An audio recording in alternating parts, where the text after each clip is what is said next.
Hey guys, Island Turtle here. Welcome to BOMISpirit. Oh, hold on. Is that better? I like this whole microphone situation. Let me know if you can hear me okay. If you're catching this after the fact, there will be timestamps. So just use those accordingly, whether you're into astrology or just channel messages and readings, etc. The timestamps should be available to you. Um, if you can tell, my energy is a little serious today. That will probably shift and lighten up as we get deeper into this. A lot of you saw the post yesterday. So there's been some stuff going on in my personal life, and it's me in a little bit of a serious mood. Hear you fine? Good. Hey everyone, yes, we can hear you. Can you still hear me even if it's all the way over here? Can you? Is that okay? Or is that like awkward sound? It's just like so in the face when it's that close. Yeah, so just let me know. Just let me know. That's okay? It's good? It's not echoey? Hold on, I'm gonna wait for a few more people to confirm. Sounds good to me. Oh, good, because it's like I feel like I'm gonna like slap it and everything as I like try to get into this. You look and sound beautiful. Thank you. A little echo. Oh, a little echo? It sounds great. It's okay. Okay, then I'm gonna leave it. I'm gonna leave it. I'm gonna leave it. Um, this week, man. So a little update for the people who are worried about Clyde. I'm not gonna get into the details, but as of right now, it's a monitoring situation. Um, he seems to be getting better, kind of. It's a monitoring situation. I do think he will be okay, but it's definitely been an emotional few days because this actually kind of started Thursday night, and it's been a little bit of a roller coaster. And like I said, not fully, completely resolved either as of today. So just been trying to be the brave cat mama as much as I can be. But like I said, I'm not going to get into details here. Okay. But thank you guys for all of your positive wishes and really loving messages and all the healing energy you guys have been sending him. He greatly appreciates it. I greatly appreciate it as well. He may or may not come into the space. We'll see. Sometimes if I get into it, he feels it. And even if he's not feeling well, he might come out. But he's in his I'm not feeling well spot, okay, as of right now. All right, so just to let you guys know for those who were worried about him. And again, thank you for all of your concerns, okay? Um, words, I'm sorry. So much. There's so much with this week. And like I said, I'm just feeling a little heavy with all my personal stuff today. But this week, I'm like, do I count this as the overview? Yeah, I guess I should count this as the overview. All right, so I'm gonna do a timestamp for this, okay? So I'm gonna do my best. I might need to stop, pause, and like recollect my thoughts from time to time. Okay. But from last week to this week, last week was about allowing things to kind of fall apart to fall into place, right? We still have some of that going on this week. But of course, a lot of you are aware we have the new moon in Aquarius happening on the 29th at around like 7:40 a.m. East Coast time. So adjust that for wherever you are. Today, the 28th, Venus goes into its pre-shadow retrograde phase in Pisces. Venus will retrograde throughout Aries and Pisces when it actually goes retrograde next month. Okay. We also have Uranus going direct this week, and Mercury is now in Aquarius. Lots of stuff. And next week, Jupiter also goes direct. So much stuff, man. So much stuff. Now, moving into this week, I don't want, let me retract my words there. Moving into this week, remembering what Aquarius is about is a positive thing, okay? Beneficial is a beneficial thing. Remembering that Aquarius is about innovative invention, creative intelligence, reinvention, revolution, technology, vision, right? Breaking into evolution, breaking into new, unheard of ways of looking at things or thinking of things and going about things, the uncharted territory, the trailblazing path, right? All of this stuff. All of this circulates around Aquarius. The authentic self circulates around Aquarius. So keep that in mind as we approach the new moon Aquarius and as we just continue on into Aquarius season. But obviously with the new moon being this week, it's important to keep that in mind with everything we talk about today because we're going to be talking about a lot today. And I also want to remind you that everything that I touch on does not have to apply to you. I'm covering the full basis of the energies that we are all exposed to in this moment and in this week. So some of you may feel one aspect of that energy more than the other. Okay. So also keep that in mind. And also, when it comes to talking about the astrology and any channel messages, that also applies in the same manner, right? Some of us experience some things more than others, and we won't resonate with all of the channel messages that come through because they're channel messages for the collective. Okay. So also keep that in mind. But moving into this week, with things continuing to find their place, fall into place, we now have some themes this week about, and I almost put this in the title and I was like, no, I'll just talk about it in the overview. The voice and truth. Okay. War, we'll get into it. Don't be scared. Don't be scared. It's not what you think. Love and the well of wisdom.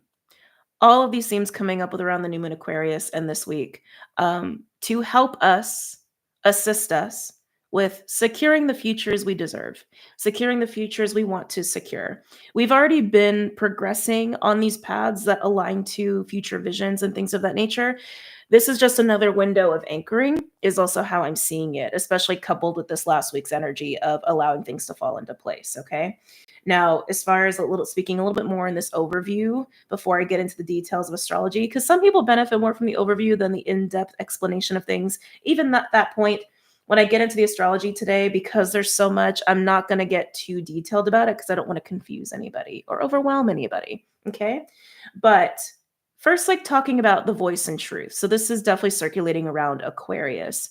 Voice, truth, learning, and vision are big themes here. There's a lot of ways this could be coming about. Again, considering what Aquarius is about and considering we have the new moon in Aquarius and there's some Jupiterian energy and Gemini wrapped up in that, there's definitely an opening of the mind and also a deeper anchoring of authentic vision and authentic truth. And there's some confidence behind the voice this week, which is actually kind of cool. Okay. That confidence is going to have us being much more assertive. You can also thank Mars for this too. Much more assertive in expressing ourselves and much more assertive in taking action or sharing what we personally see, what we personally believe in, what we want, all these things, and in a really beautiful way that can actually help bring people together around this time. And yes, these other things that are going on politically, globally are part of that too. Social justice, all these things. We'll get into it. Um, but it can bring people together in this time, and this is part of also allowing for things to fall deeper into place, right? More securely into place is almost what I want to say. However, there's another side of that energy too, where we can be a little overzealous, a little overconfident, maybe even a little pushy, okay, around this time. And wait, getting ads during the live, oh, hold on, let me see if I can change that. Oh, and actually I don't want to get off track. I don't want to get off track. Sorry. Okay. Back to where I was. I'm like, if I do that, I know I'm gonna be like, where was I? Um, oh no. Come back. Ah, okay. Oh Lord. See, where was I? Um, already 3 ads? Really? Is a quick commercial. It's okay. Yes, that was weird. Maybe it's because I'm doing it on my desktop versus my phone. I'll have to check up on that. I'll have to check up on that. Lord, I hope I remember. um, check the ad situation. Y'all know how YouTube be sometimes. Okay. Yeah, let me check that. Okay, thank you. The overconfidence. Getting overly confident, maybe a little pushy, maybe even a little too assertive, can also create a little bit of conflict unintentionally. And then there's this energy of war that's also tied to that. Obviously, there's other ways we are experiencing the frequency of war in the external. I've spoken so much about this. And if you're new, again, don't get scared. I'm not about to get all political on you, okay? Something I've been observing is just my lens of truth and reality. You don't have to ascribe to it. If you don't resonate, you don't resonate. But if it starts to make you feel some things or think about things in a different way, then so be it, right? The frequency and experience of war, this is something in the subconscious of the collective. I almost want to say it's about the consciousness and how we view war, but I feel like it's happening on a very deep level to where a lot of people are not aware of it. Also, why we're not really talking about it a lot in the community, but I digress.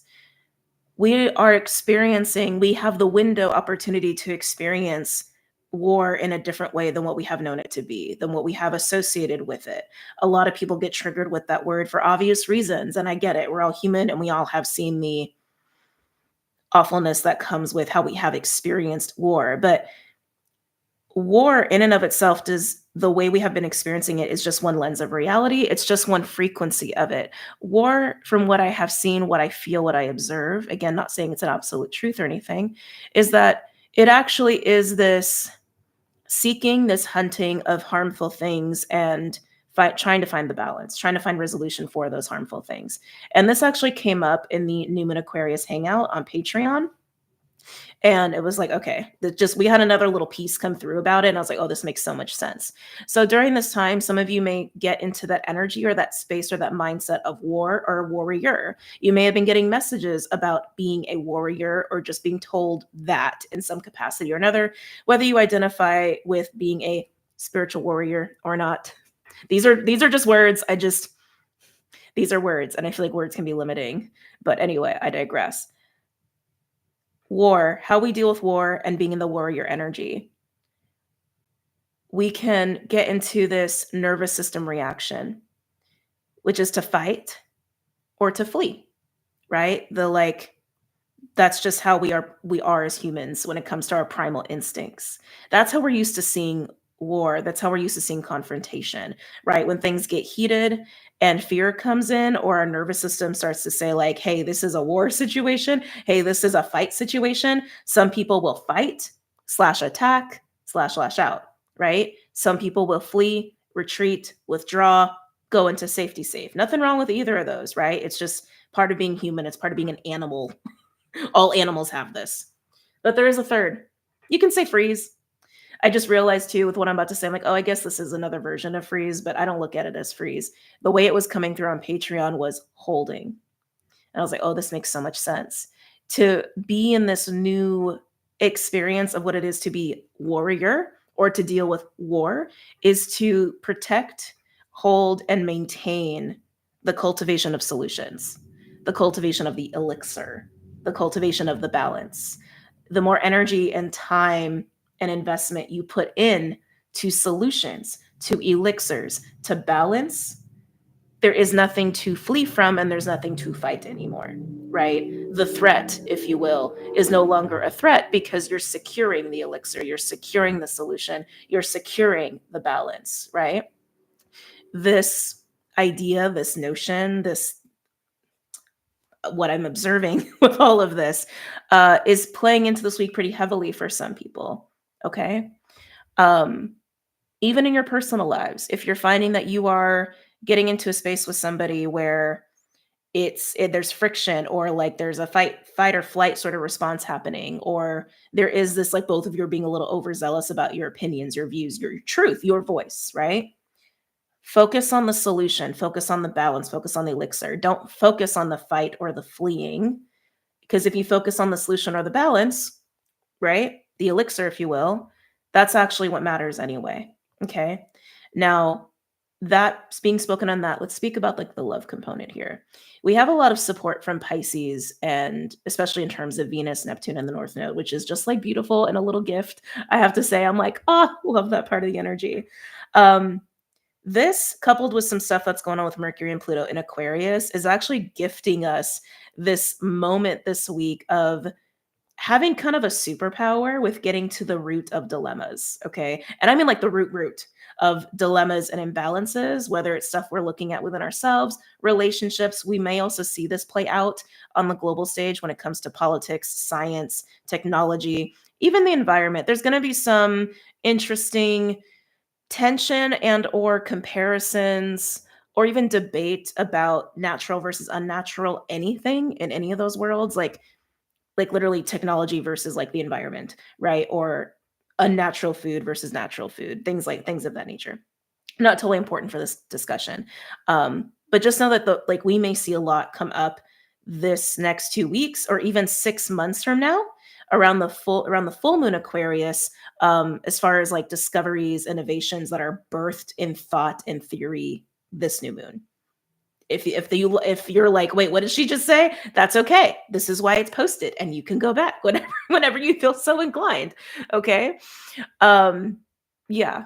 So that's really beautiful. But all of this Piscean energy, forgiveness, like, oh my God, the capacity to forgive this week is going to be so large and so vast and so beautiful for those who get to experience that, for those who utilize that or allow themselves to get into that. Okay. Intuition, empathy, compassion, healing, letting go, really seeing and imagining all of what's possible and trying to bring that into reality, seeing the path to making those things reality and securing plans around that and communications around that. All of that is going down this week, which is just, again, a beautiful gift for everybody who gets to experience that or who chooses to. Now, keep in mind that any sort of conversations you have this week or attempts that you have this week to get on the same page with people, very well aspected, but also know that, like, yes, while there is this gift of, oh, we can solve anything right now within relationships, relationships where they're not really aligned to your true essence, we'll say, or to this particular moment in your path or your frequency and you're trying and it's not working, probably a pretty strong indication that there needs to be some sort of divergence there, or even just a very peaceful, like, I'm going to let this go now. I'm going to stop trying here because, like, with this window, if you can't work it out, you probably never will. And I hate to say it that way, but I didn't know another way to communicate that. So that's just me communicating it in maybe more of a blunt way that's than necessary. I just don't have any other words to describe that kind of a vibe. Okay. Um, all that being said, right? Again, lots of stuff going on this week, but in terms of the energy of the well of wisdom, something that's helping all of this is that we are also being gifted with this really nice, this is through the New Moon Aquarius, by the way, this really nice alignment of the higher mind, the mind, and the heart and soul, where it really almost has this feeling of I almost want to compare it to like planetary alignment, right? Where all of these aspects of us are in such alignment that we do have access to a level of clarity and such a internal well of divine wisdom and knowledge that we can work from, that we can dig things up from at this time, that we can really see whatever we need to see. We can really see the true possibilities of what we can put into this world, what we can put into ourselves, our realities, our relationships. This is only going to aid all of this Aquarian, future oriented thinking and innovation and creative intelligence and connecting with other people in authenticity, right? So that's everything that's going down this week. Like I said, it's a lot, which is why when we get into the astrology portion, I'm not going to try to beat a dead horse too much. I'm not going to try to get too into the details because all that matters is that you get the information that you guys need. Okay. But that is what is going on this week. Now, for another little mini quick summary, actually, I'll do a little timestamp for this just to break it down with aspects of life anyway. When it comes to money, this is actually a great week to take some risks with financial investments, starting any sort of business relationship, starting any new businesses, getting into different ways of even earning money that maybe you have considered before. Now, when it comes to any sort of times of economic upheaval or I almost want to say turnover, interesting, or turmoil, historically, these have also been windows of opportunity to also actually capitalize on certain investments if you know what to look for and how to look for them. Obviously, depending on what era we're talking about, what certain events we're talking about, dictate different types of investments that are good. But if you have been thinking about that, considering that, this is the time to look into it. Okay. Um, yes, that's all that needs to be said for that right now. In terms of love and relationships, and we kind of covered that, right? It's like this is a time to really secure the tribe, the people, the friends, the family, the loved ones that you are taking with you, that are truly with you, that are truly aligned to you, and also to forgive and let go and to rectify and mend any sort of imbalances, again, within the self and also with others through all this beautiful energy that we have right now. And I mean like big shit. Like if you have had like any sort of kerfluffles or conflicts that have been long standing, like for years with like family members, for example, this is actually a time where you could actually work through some shit and come to some sort of understanding, which is also a beautiful gift in and of itself, right? So just think of it that way. It's like we have already been making choices about like our future visions, if you will, whatever that means to you. This is just securing it in a whole new level. Okay. This is locking shit in a whole new level. All right. So just think of it that way. Trying to think if there's anything else. Yeah, in terms of like health, I actually think health is actually pretty good right now. Well aspected for most people, as long as like you are aware if you are still dealing with any patterns of overindulgence. So just be aware of that. Like if you haven't worked, yeah, that's all I'm really getting. If you haven't worked through any patterns of overindulgence, this is definitely the time to do that. But I think honestly, well, again, we'll get into the astrology, but I feel like there's so much support right now for like really great things across the board that I'm just like, I don't see health particularly being an issue. Now, if you know you have some health stuff going on, you know you have some health stuff going on. I just don't think astrologically there's anything working against us on top of our normal shit, is what I'm trying to say. Okay? Yeah. I think that's all I have to say about the overview. Oh, no, one more thing. Sorry. One more thing. With Uranus going direct this week and Jupiter going direct next week and moving into the pre-shadow for Venus retrograde, keep in mind that things about to speed up. Okay? With this new moon and Uranus still being very active with all these energies, changes are just part of it. We should be pretty used to that at this point with how active Uranus has been for weeks and months now. It's not new, okay? But the energy of Jupiter going direct and Uranus going direct, things are speeding up. That's not a bad thing. It is what it is. It's the ebb and flow of life, you know? So if you have been like taking your time with things, still do that. Like presence and ease is still part of this North Node Pisces lessons that we're learning, that we're just like beginning to learn, that Saturn already kind of prepared us for. But ease and presence is still there, but just know that time, you may be feeling that time is moving a little bit faster. Okay. Excuse me.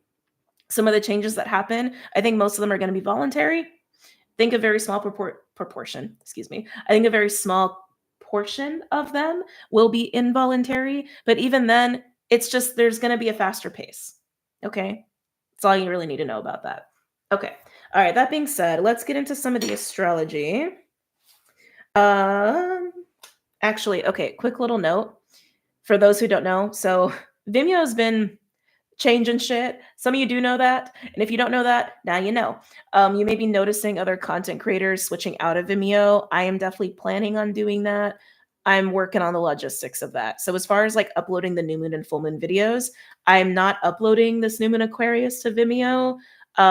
Especially because that one we like, I swear, every time we connect on Patreon, it gets more slumber party-esque. So I actually am debating about moving forward, just doing like short little like full moon, new moon summaries, like just really, really quickly, either on another platform or here on YouTube. It's just something I'm marinating on. But I'm just letting you know the new moon Aquarius live that I did on Patreon will not be on Vimeo if you're looking for it. Okay.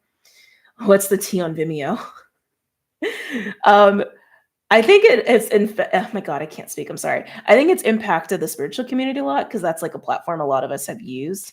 But basically, they've changed their like terms and conditions. So, and everyone has until February 13th to basically comply or opt out. If you opt out, like your account's basically done, from my understanding. This is my understanding. Maybe I'm getting some details wrong. This is my understanding of it. So opting into their changes basically will require anybody who's like renting or purchasing from a creator on Vimeo, you will see their like personal information. Like you will literally see it. Like you'll see like their phone number, their home address, like stuff like that. So obviously a lot of us are like opting out of willingly doing that, right? So that's what's going on. That's what's going on with Vimeo. Okay. Again, that's my understanding. I've been thinking about switching out of Vimeo anyway, just because there have been a lot of just like glitchy things that they don't really help you with. And that's just been kind of frustrating, right? Because also I get emails and people are like, hey, this happened and that happened. And there's a lot of it that's like out of my control to fix. And they're kind of slow to respond. It's like there's been all kinds of things. People, if you bought something and want to keep it, download it now because you bought videos will disappear. Yes, thank you, Oddworld. Yes. So if you have purchased any content from any creator on Vimeo or who uses Vimeo or through Vimeo, definitely download it, okay? Because if they opt out, which most people are, you're not going to have access to that anymore. But that's also why I'm trying to find a solution to like for all the content that like I've done, like that's on there to move it somewhere else. But yeah, Oddworld, thank you for that reminder. That's a good point to make. Okay. Now, let's get into some astrology, okay? Let's see. I'm gonna start talking about with the new moon Aquarius, actually. Whew. So keep in mind that everything that I've already shared ties into everything I'm about to share. We're just getting into the mechanics, the astrological mechanics of it all. And also keep in mind, because the new moon in Aquarius is kind of in the middle of the week, the whole week is pretty much circulating around these aspects and energies. So also just know that. But with the new moon Aquarius, there's a few things that I think are really worth highlighting. So the new moon Aquarius is actually trine Jupiter in Gemini. Lovely. We love a Jupiterian new moon. Who doesn't? Jupiter is benefic, it's expansive, it's optimistic, it gives us little like rewards and gifts and blessings along the way. We love that. But it's all around Gemini and Aquarius. That's all around like friendship, connection, points of view, communications, consciousness, even, and ideas, and also creativity, right? All of that. And the voice, obviously. The voice is highly aspected there. So just know lots of ads so far. Okay, hold on. Let me look into this. Let me see if I can change that. I don't know why it's doing that. Um it actually I literally just opened settings and it says monetization is off is literally what it says. But obviously that's not the case on your guys' end. So let me just look into this really quickly and we'll come back. I've literally had no ads. That's so weird. Sorry, I didn't mean to complain about it. No, it's okay. You're not the only one. Like it came up earlier in the live. Um and I don't normally do these on the desktop, as you guys know. I normally do it on my phone, and you guys have heard me talk about this. There's like different things when you're doing it on different devices. I got one ad only in the beginning. I've had 3 ads. Yeah, that's like so weird, right? Because if the settings are the settings, like everyone should have the same experience. I have gotten ads. Yeah, no ads for me.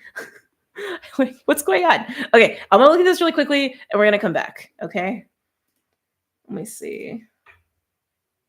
That's so bizarre. Let me see if it'll. Yeah, okay.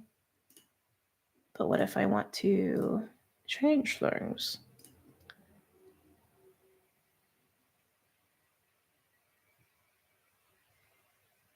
Oh, that is weird.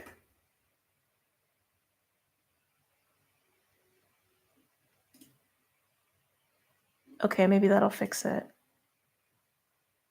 That's bizarre. Okay.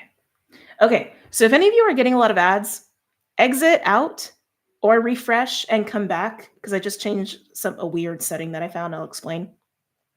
Maybe it's a phone thing. Those glasses suit you. Thank you.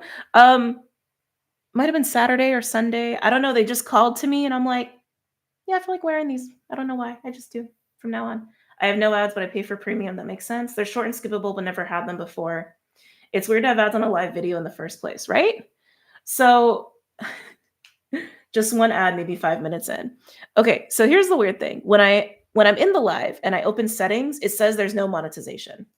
When I went to the studio to look, and it's weird because I've never seen this before. So I don't know if it's because I'm on the desktop and I scheduled a live on the desktop versus the phone, or if it's like a new thing. They actually had it set to insert mid rolls. So if you don't know what that means, it's like YouTube basically like will inserts ads in the middle of videos, which is weird because that's not my default setting. My default setting is no mid rolls, and so I tried to look for a no mid roll option, and it didn't have one, which I thought was weird. And it literally says for live videos, YouTube inserts mid rolls. Like it didn't give me an option at all to not have any mid rolls. So I changed it to manual, which I mean, it didn't give me an option to change anything about where they're at right now. But I'm hoping since I changed it to manual, it will just let me do that on the back end. I don't know. It's very weird. Um, I'm like, what's going on? I don't have any, don't pay, fingers crossed. It's possible they're beta testing. It might be a standard setting on PC. Yeah, I just think that's bizarre that like because like I said, you have default settings as a content creator, and I always have mine set. My defaults are set to no mid rolls. But like I said, because I scheduled it on the PC, maybe it's doing this other setting and it literally had no option for no mid rolls, which is bizarre. And I didn't set anything myself. So Anyway, I tried. We'll see how it goes. Like I said, if you're getting a lot of ads, exit out and come back in and refresh and see if it does anything. Um, the ads have gotten out of control on YouTube lately. There was one a few minutes in, but nothing else. The tech industry and their stock is currently hemorrhaging. Just turn on monetization. Well, that's the weird thing. So in the live, it says it's not on, but when I go to my studio, it says the monetization is on. So I'm like, so I don't know. I don't, like, I do not know what's happening. Um, so we're gonna continue. We're just gonna move on. Okay, we're just gonna continue. Um, Let me change the timestamp for the new moon Aquarius. Uh, let's see. Right now, you'd rather be paid for it. Sure, but I don't want you guys to get like a shit ton of ads while we're live. Like, that's not enjoyable. I would not like that myself. So, hopefully it's fine moving forward. But anyway, so let's talk about the new moon Aquarius. So, like I was trying to say before, if you're using the timestamps, don't worry about what we were talking about before. Doesn't matter. But if you're here live, hello. The new moon is trine Jupiter in Gemini. So that Jupiterian Gemini aqua energy, it's really nice because there's a lot of excitement and confidence and optimism with the things that we decide to learn right now. The people that we decide to invest in, get to know, especially like new friendships are going to be well aspected around this time. But excuse me, this is definitely an expansion of the mind, expansion of your own consciousness as well. Oh, thank you. They're reminding me. Now, while a lot of this energy this week and around this new moon is like very get up and go and like doing shit and get in the mix and all of that, there may be I'm getting to like 2 days, maybe 2 or 3 days, where you may feel like you actually need to bubble a little bit. And I feel like that's only going to apply for people who are having any sort of fallouts with people, right? Like if you have the conversations and like, oh, this is clearly not ever going to align, etc. Um, or you're going through some sort of energetic sensitivity, because a lot of the aspects that we have around this time also imply activations and awakenings and ascensions and all of that too. So if you're hit with that, you may need a couple days for like some bubble times. I call it like the boba bubble time. I don't know why, I just have. It's just been a thing for me for years. But for the most part, this is a very active, in the mix, getting things going kind of a new moon. Okay. So just wanted to put that note out there for those maybe experiencing that. But the other thing that's really great about this new moon is that we have Pluto and Mercury in a conjunction in Aquarius. Now, the reason, again, I'm focusing so much on the new moon is because it basically dictates a lot of the aspects we already have from Monday through Sunday, since it's right smack dab in the middle. Okay. Now, it's interesting because Raven was coming up a lot as I started getting into this today specifically. So Ravens, Odin may be very significant to you. Hecate is like very present too. It's interesting. So when you have Mercury and Pluto together, especially with Aquarius, it creates this like ability to dive really deep. And that's what I was getting with Mercury throughout the week anyway, where we're going to go from this like being able to dig very deep into our own crevices of self, but also dig very deep into the meat and the root of anything that we put our focus on, especially any dilemmas or conflicts or even just forms of study. And again, things we're learning or plans that we're trying to cultivate. So maybe this might be more in the psychic realm of trying to see ahead, like future, like literally like prophecy. Okay. Interesting. Prophecy may be a thing this week for some of you. No matter what you're using Mercury Pluto for, it will allow you to get to the very bottom and root and depth and meat and center of anything and everything right now on an intellectual and intuitive level. Okay. And by the end of the week, you're going to be able to have a lot of what you gather from the well of wisdom, so to speak, and utilize it, talk about it, put it out there, act on it, etc. That's how it was kind of coming through. And almost like conversations this week from the beginning of the week to the end are going to start with a more like penetrative, kind of aggressive sort of an approach to a blossoming, almost like softer and like putting things out on the table, which I think is kind of an interesting vibe. So just some stuff that I was intuiting and what I was feeling. Now, also when you have Mercury and Pluto working together, especially in an air sign like this with Aquarius, it can also help to create an easier time with being heard, an easier time with getting people on your side or seeing your point of view. Now, again, because we're all kind of feeling this actually can create a little bit of a combative energy, along with some things that are also going on this week and around the new moon itself. Now, Venus, Neptune, and Pluto are all conjunct this week and working with Juno in a trine. This is also part of the new moon energy as well. This is beautiful because Venus, Neptune, and North Node in Pisces, that's all about the love, man. It's all about the love. And it's also wrapped up in the energy that we are embracing as a collective in the lessons of Pisces. So anything that's going on with Pisces, Neptune, and Venus for you in your own personal life or in your charts, that's going to be affecting your relationships. That's going to be affecting your creativity. That's going to be affecting your any sort of psychic intuitive gifts, dreams, especially watch your dreams. Definitely watch your dreams this week, especially tomorrow.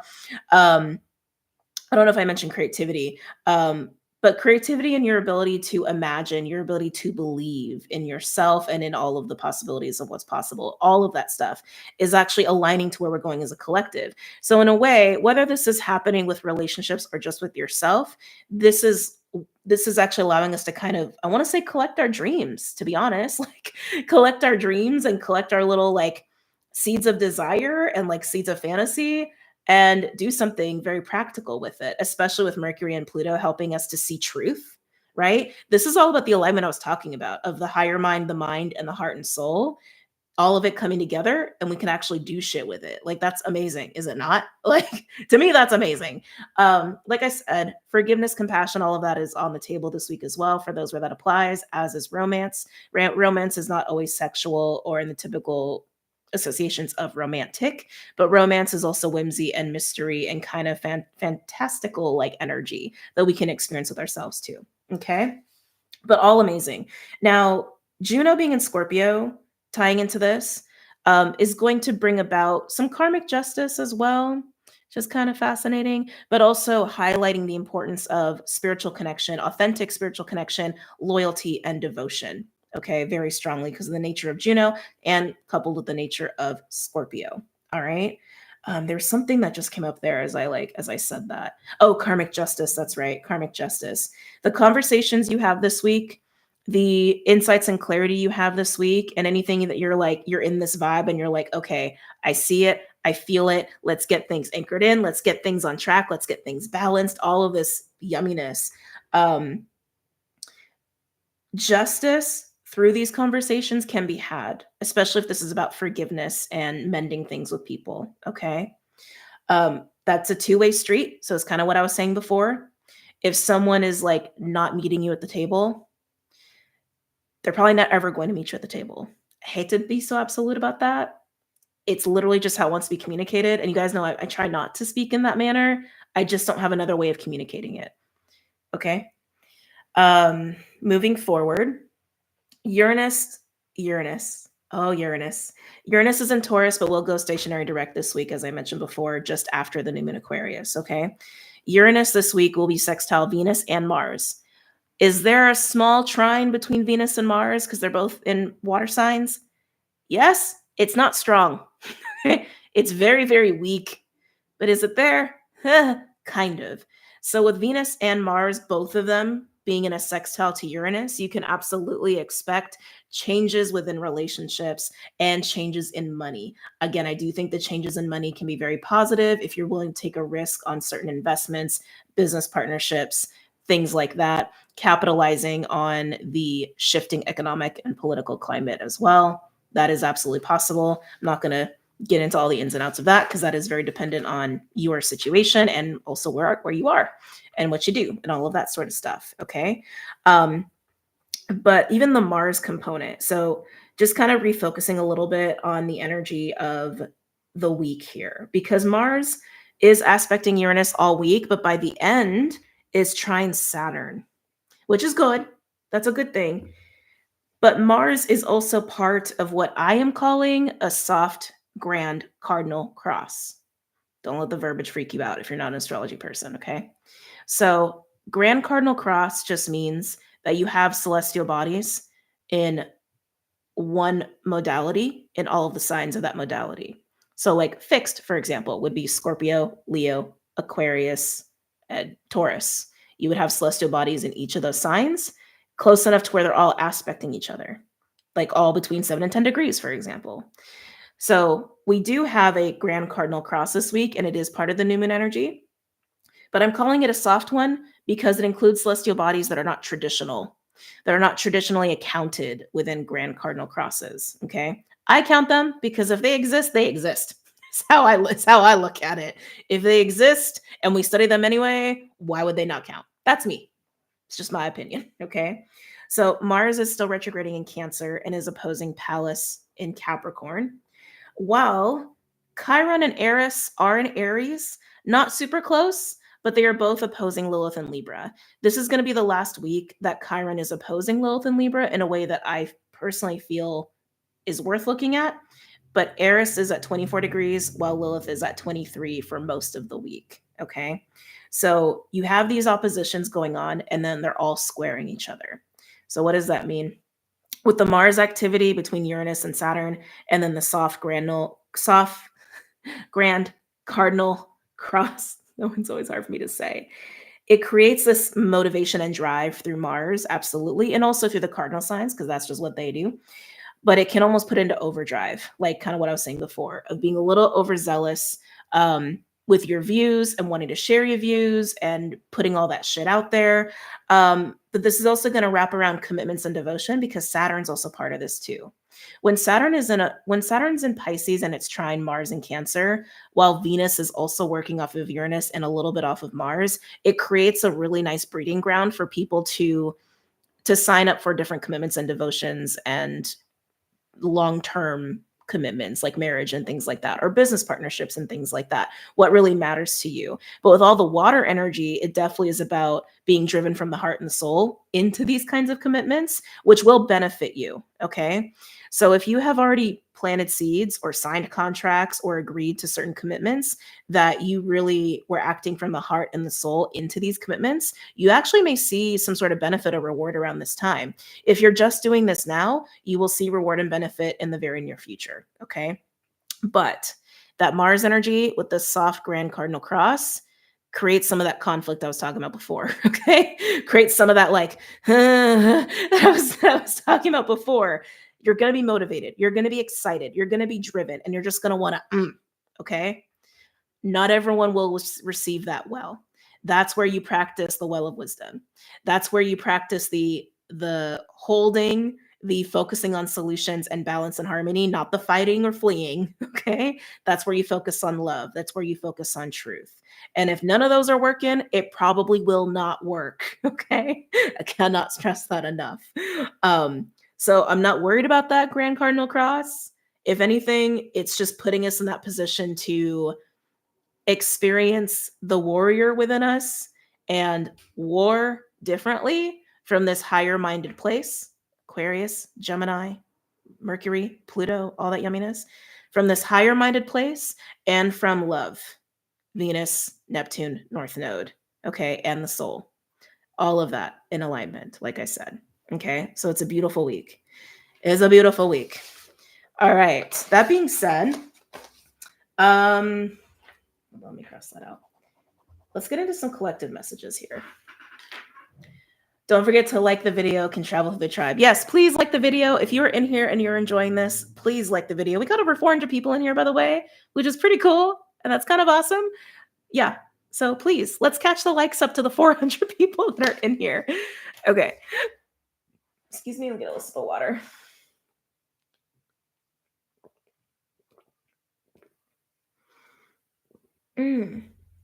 So I do want to mention this too before we get into the collective read.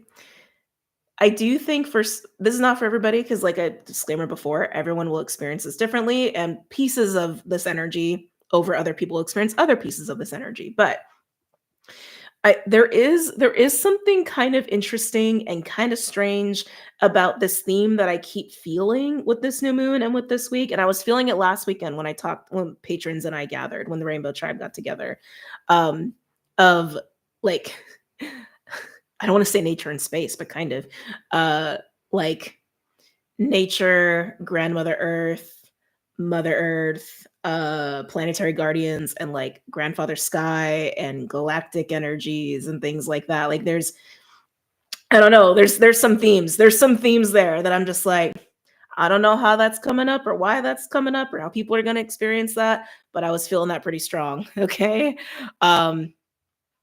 it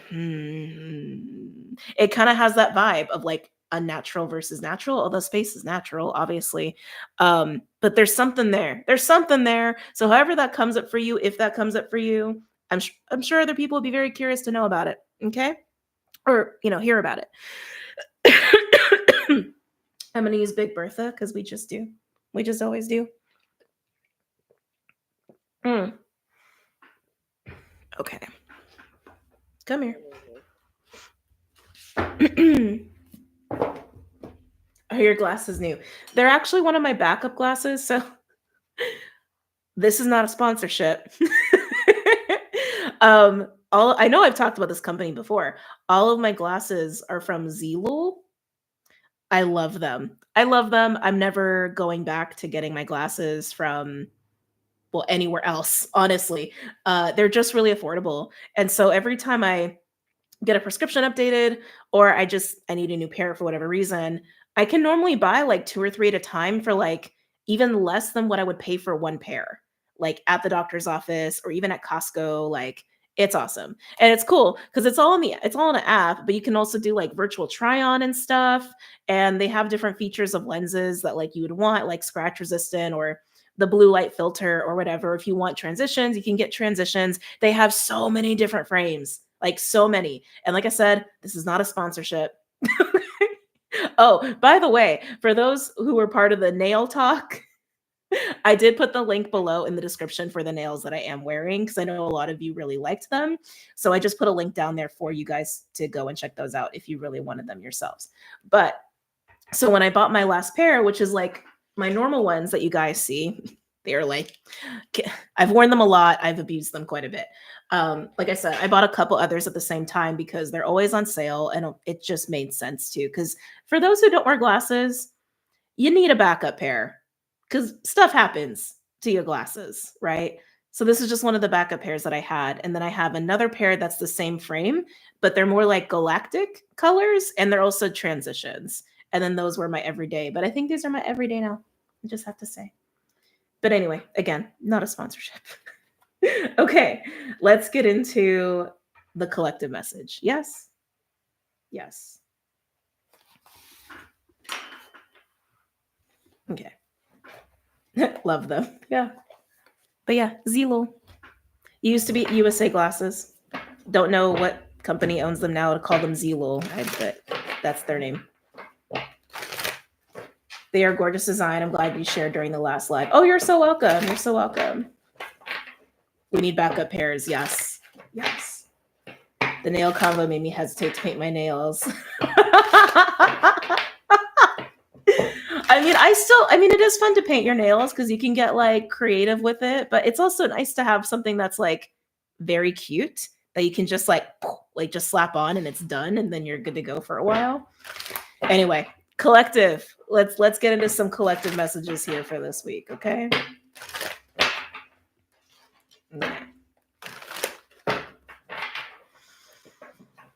Some of you guys are into rock climbing. They're just showing me rock climbing.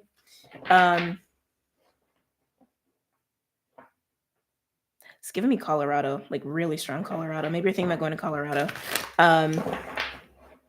Why is Colorado coming up? This is like bizarre. Oh, that's weird. They literally show me rock climbers in Colorado. I think that's just very strange. Okay, anyway. All right, collective.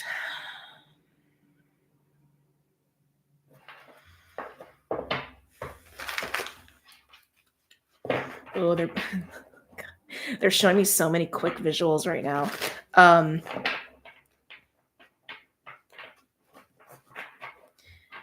I don't know how to describe what I'm seeing. It's kind of bizarre. They're showing me a rabbit, but it's like, it's not a normal rabbit. It's like, the way it's going to sound is going to sound so like,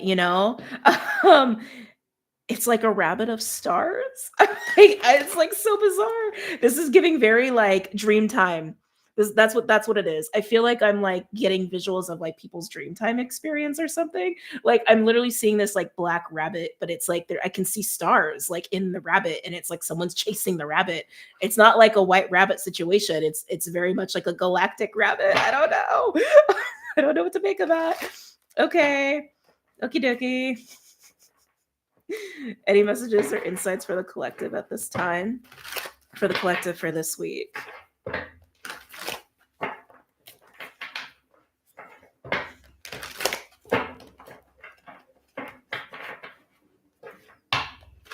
I'm getting so much about just like stars and galactic references. I don't even they're showing me this like I feel like there's a name for this. Maybe it's a galaxy, but it's like a lot of blues.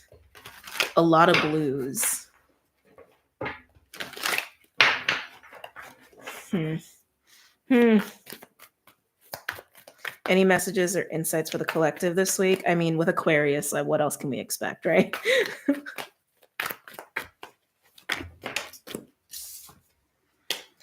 Oh, I remember. Soul Plan, the fated life versus the destiny life. Ooh, it's feeling like choices. Feeling like choices. We've had constant windows of choices. Choices always constant because it's also our own free will, right? But this coming through feels like accessing that well of wisdom. The well of wisdom also is so when I come up with these like terms, it's also because I've looked at so much of the astrology that like there's things I don't talk about astrologically that I know are tied into other energies that I talk about astrologically. So Sedna, for example, Sedna around this week is actually it's been working with she's been working with Pluto for quite some time. Pluto, the North Node, and Neptune. She's been with them for a long time. Sedna is at Gemini 0 degrees right now. By the end of the week, actually, no, beginning. Sorry, I take that back. Beginning. The beginning of the week, Sedna is working with Mercury as well. So for those who are not familiar with Sedna, don't worry about it. It's okay. Sedna, I consider Sedna to be this representation of primordial creatrix kind of energy. The like the watery, almost like primordial divine feminine force of the black goo from which everything emerged is kind of how I look at Sedna and how I've been looking at Sedna. She is the well.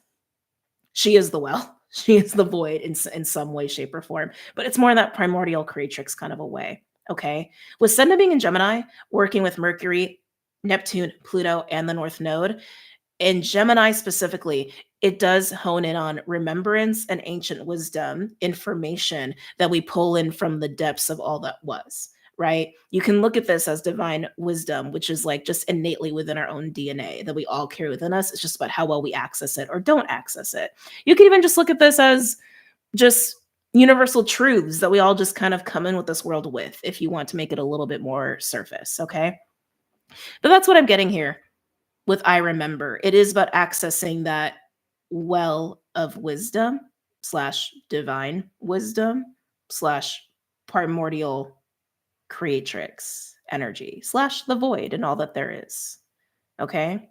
This card specifically speaks of the fated life versus destiny life. I never really resonated with those terms on that card.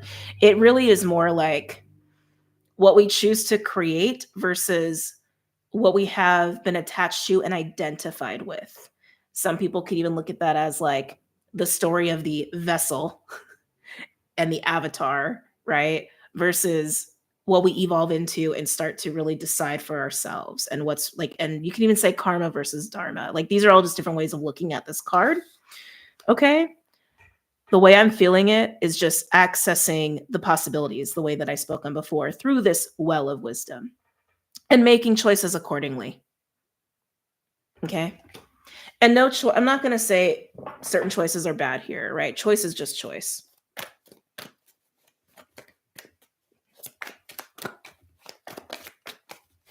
Any other messages or insights for the collective this week? Ooh, why? Oh, shit. I swear, every time I'm in the weekly, at least one card lands on my candle. At least one. Oh, and look. Sky Father. Eagle. Eagles have been big too. Eagles have been big too. I was getting Raven right before this, but I also saw eagle and I also saw owl, and I also spoke on eagle, I wanna say sometime in the last week, but Sky Father, part of that theme I was also telling I've been picking up on, like grandfather sky versus grandmother earth kind of deal. We'll see if she comes out too. But trust in the unknown. This card comes out to actually speak on how we have faith in surrendering to the flow of energies, right? Surrendering to the will of the universe in a way is almost what I want to say. That as we remember, thank you, as we remember and we reconnect with the power of choice, our free will of choice, and seeing the possibilities in that, what we've attached to, what we can unattach from, and what we can choose for the future, there is this restoration of faith that's happening here this week too. That also feels empowering. Because remember, the North Node is very active this week, and the North Node is about the collective river, the collective flow where we're all going together, and as far as what we're learning, what we're learning and how we're growing. And as we're in the river, even when we're in the river, we can make choices, right? I feel like that's everything that I'm getting with this. Hope you guys are with me. There's some of these like bigger concepts. Can I get a third card for the collective, please? I love that card. Shaolin Master. Be graceful in movement and action. This totally feels like the I forgot to call it reading the room, but this totally feels like the energy I was speaking on with the soft Grand Cardinal Cross, where it's like you might want to like be overzealous and like go and like maybe push a little bit with like what you're saying and what you want to do, and that can create a little bit of conflict, right? Just read the room.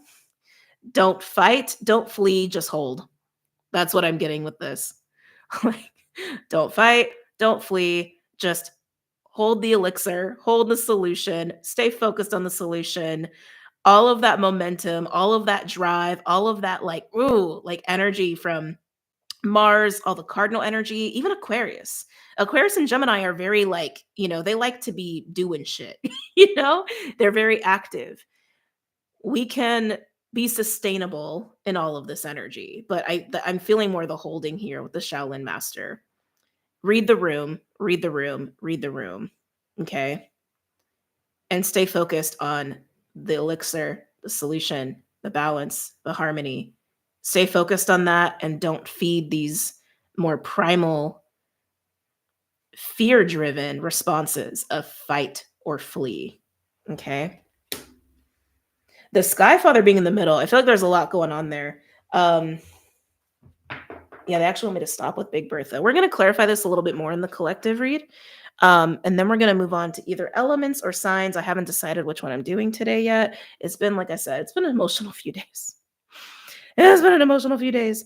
I actually am going to do beautiful creatures. I haven't worked with this deck in a bit. All the decks that I have are linked below if you're new. Okay.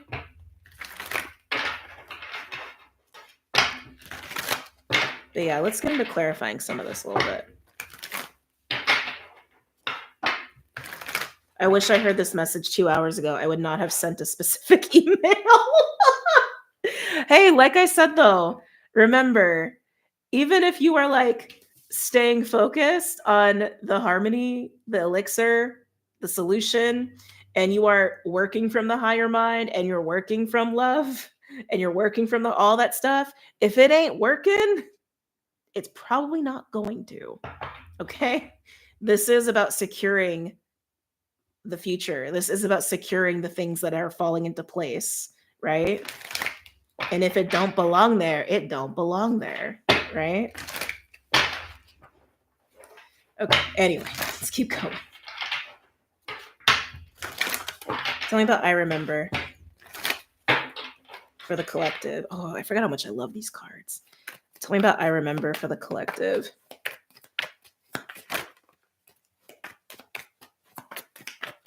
Tell me about I Remember for the collective this week.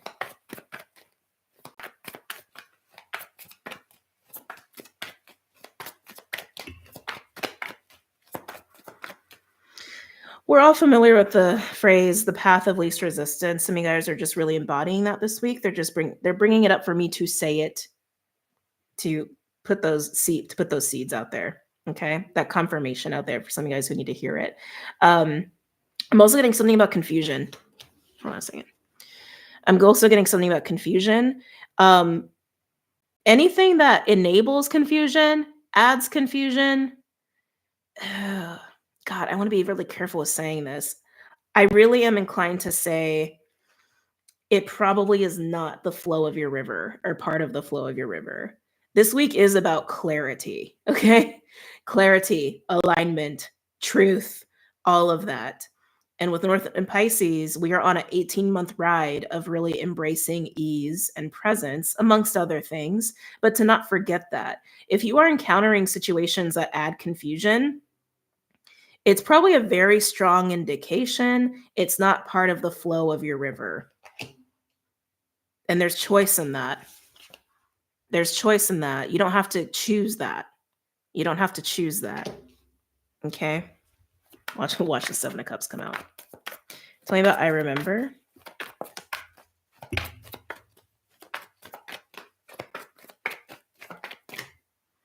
Ooh. I just like it. Queen of Wands. We love a good Queen of Wands energy. I'm trying to get it to focus. Queen of Wands is Aries, but it is confidence. Oh, it's confidence, baby. It's confidence. It's confidence. It's also the Queen of Magic and the Queen of Alchemy. I think I'm going to start looking at her more that way. I mean, all the queens have their own unique gift, and all the queens are water. So all of them are kind of intuitive and psychic in their own way and compassionate in their own way, even healing in their own way. But she/he, right, is the queen of magic and confidence and creativity and magnetism and charisma. And I am hearing fun. I am hearing fun. And I am getting a bit of an empowered energy with the Queen of Wands here. Again, just coming back to the empowerment of choice. The empowerment of remembering that we do have choice. And this is part of that well of wisdom. Okay. But I love seeing the Queen of Wands here. I keep getting empowerment. Can I get one other card for I Remember?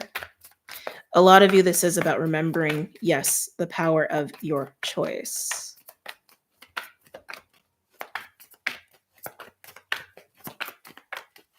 One more for I Remember. Of course, the Two of Wands comes out. The power of your choice. The power of your choice. Now remember, anything that adds confusion, probably not part of your flow, probably not part of your river. Ease, presence, truth, all of that. Okay. I am getting expression now with that. Can I get one more?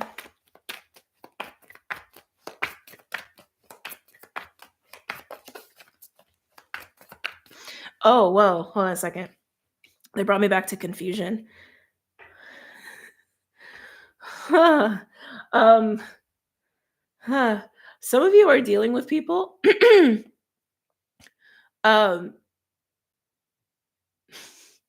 Okay. Sorry, it's like it's daunting. That's why I'm like taking a minute. Some of you are in situations with people where they're like there's confusion, but I want to say like they're projecting their confusion is almost what I want to say. I don't know, that's weird. It was like a weird projection mirror thing going on there. Just some of you guys needed confirmation on that. Can I get another card? Literally made me dizzy. I was like, wait, what's happening here? Can I get a third card for I Remember for the collective?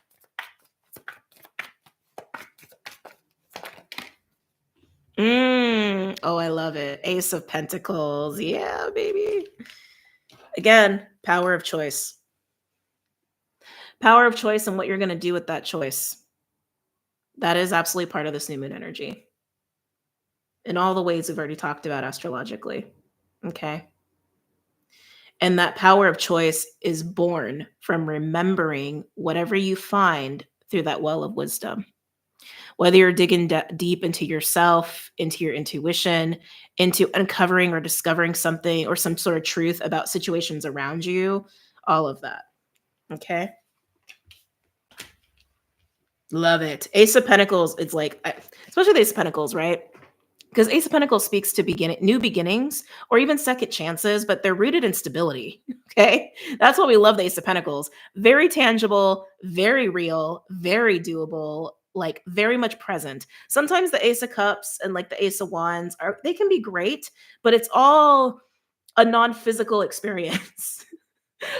Ace of Cups is like emotions and the heart and the soul, and Ace of Wands is like passion and your sacred flame and your sense of fulfillment and purpose. It's like it's a spark or it's the heart and it's there, but this is tangible. This is part of your external reality, like something new in your external reality. And usually rooted in some sort of stability, could even be finances, could even be health, but it is something that is actually new and tangible in your physical reality that you have the option to choose or create from accessing this well of wisdom. Okay. Okay. All right. Let's look at Sky Father. There's something going on. It's making me uneasy for some reason. Like, it's making me uneasy, and I don't know why. So I'm curious because like when this first came out, it was like, okay, definitely having a more secure sense of faith, right? Of the way the river takes us and how we make choices to adapt to the flow of the river, right? Everything that we're speaking on. But something about it is making me anxious. So let's see. Maybe it's also part of the external world right now and all the craziness that's going on. Excuse me. Tell me about Sky Father. It's giving a little bit of a protector vibe, actually, if I'm being totally honest about that. I'm getting a little bit of a protection or protector. I don't know. We'll see how that comes through in the collective. But mostly I'm getting a established or securing or restored faith in our ability to adapt to the flow of the river, the flow of energy, the flow of shit that happens, and we need to adapt to it, right? Tell me more about Sky Father for the collective.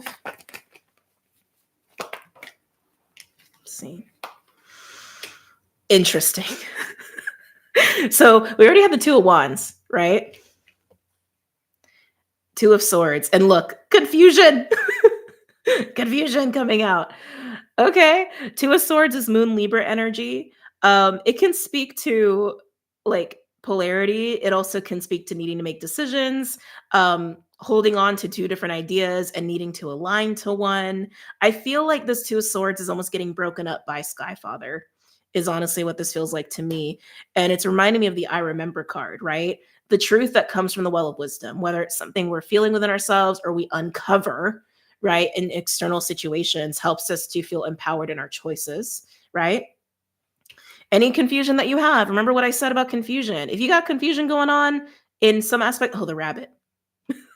It's some aspect of life, it's probably not part of your flow of the river. So it almost feels like a sword is getting dropped here. I almost want to say the sword of confusion. That's interesting. Oh, that's interesting. Because when we think of the Ace of Swords, it's the sword of truth, right? Right?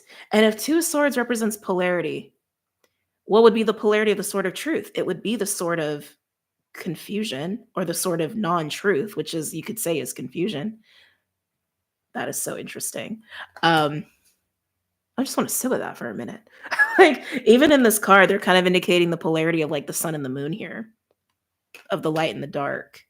Yeah, I feel like the Sky Father energy is implying that part of the clarity we're getting from the well of wisdom is also being accompanied with the sword of confusion being taken away or being shown for what it is, so that we can have that empowerment of choice to choose what is the sword of truth for us individually.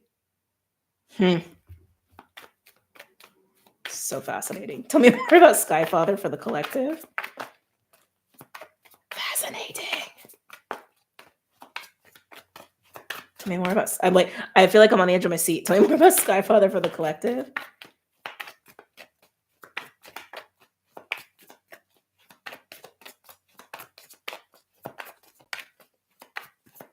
Some of you guys are getting away from trickster energy. That's actually just came through pretty clearly.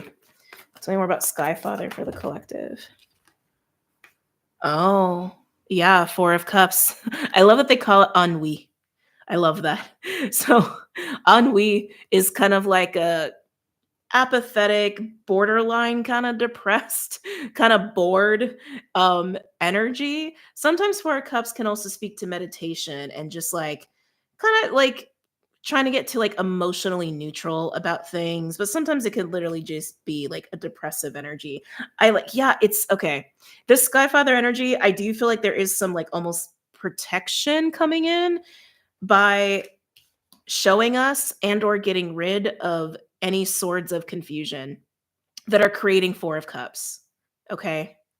Creating like situations, relationships, even habits, narratives, thought forms, whatever, that we're getting clear on around this time that just create confusing, non-exciting, bored, maybe even like depressive situations for us. That's what I'm feeling.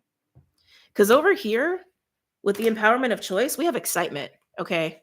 We do. With that Queen of Wands is usually an excited energy. She's usually very passionate. And we have new beginnings here. There's stability. There's that power of choice. And over here, it just feels like a confused, numbed, like not content, not fulfilled energy that is being cut away with or done away with. And it does feel like there's protection in that. Um, and just reveals of that. It's very interesting. Can I get a third card for Skyfather?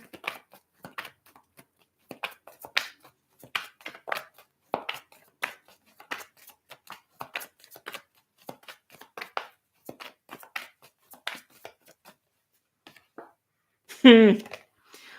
Wow. I just heard the bored magician. Yeah. Oh, I almost want to say thank you, Skyfather. It's giving a little tower. It's definitely giving a little tower vibes.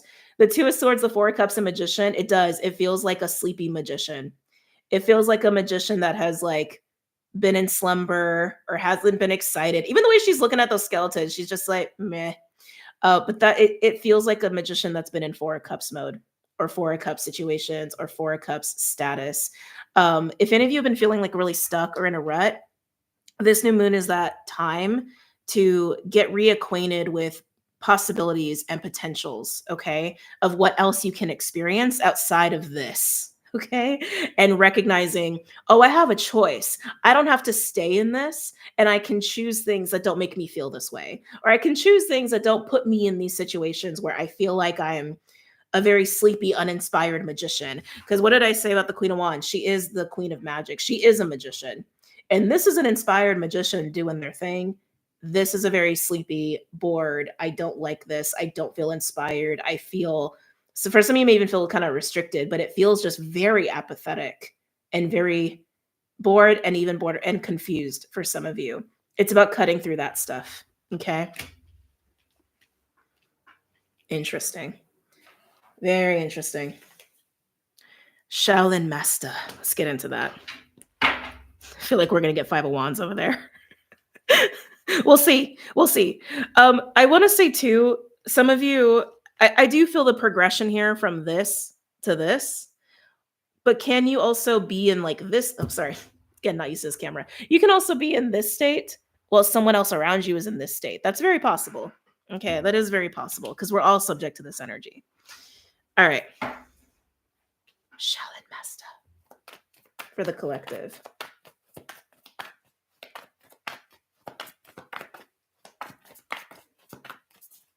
I do. I'm getting Five of Wands. We'll see though. We'll see. Oh, okay. Four. Four of Wands coming out here. This is such an interesting depiction of the Four of Wands because we think of the Four of Wands as like the 1111 card, right? The portal card, the doorway to abundance and stability and good times, right? This card does speak of that, obviously, with unity of Four of Wands being here. I don't know. I keep feeling that five. We do have Five of Swords at the bottom. But let's see. Tell me more about the Shaolin Master for the I don't know why I'm saying it that way. For the collective.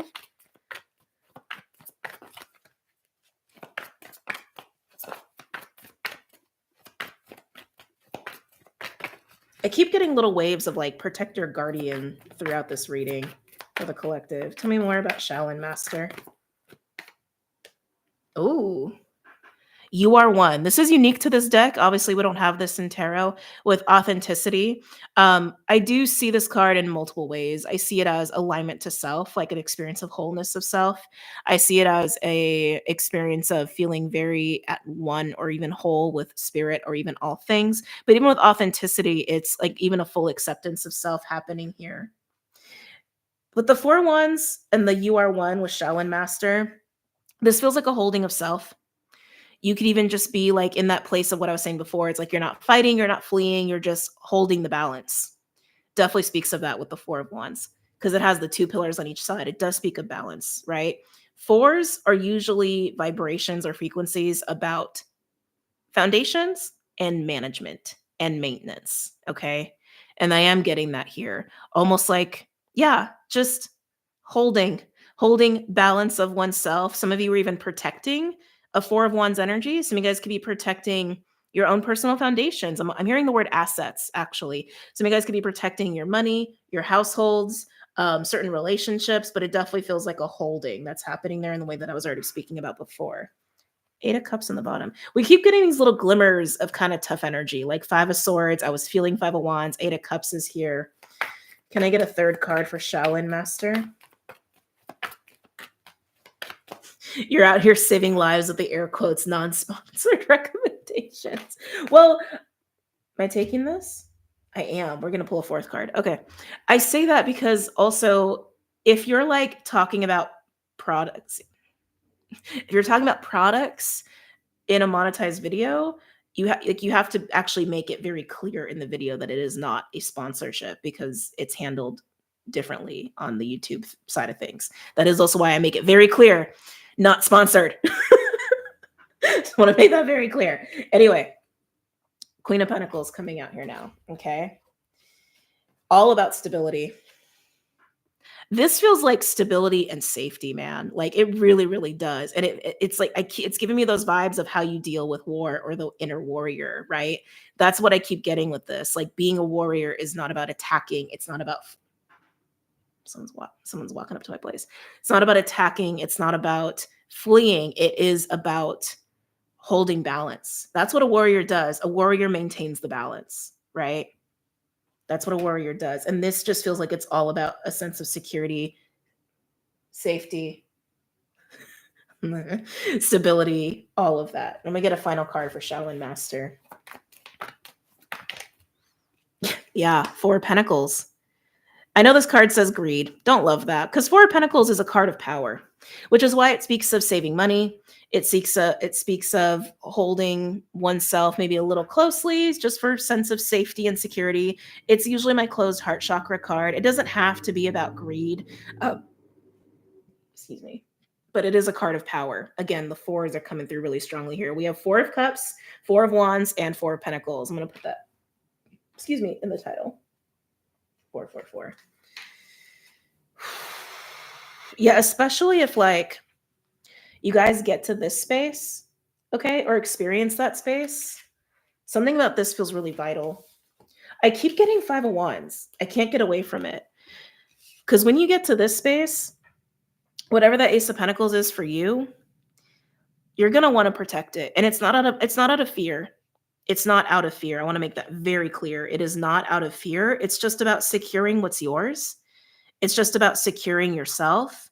It's about securing your desire. It's not out of fear. It is being the warrior out of looking out for the balance. Okay. Okay.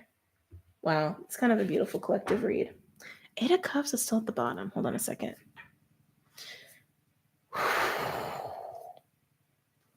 Ooh, looking at the cards at the bottom just made my crown hurt. Oh, it's making me queasy. Okay. Yeah. Yeah. Remember, not everyone's gonna utilize this energy in positive ways because everybody's in a different spot with everything. So where there's one chill person, there's gonna be one very non-chill person, right? We all know that. That's just probability of things. It's how humans are. When you get into this space, definitely do the holding in the ways we've been talking about, because doing this and getting away from any sources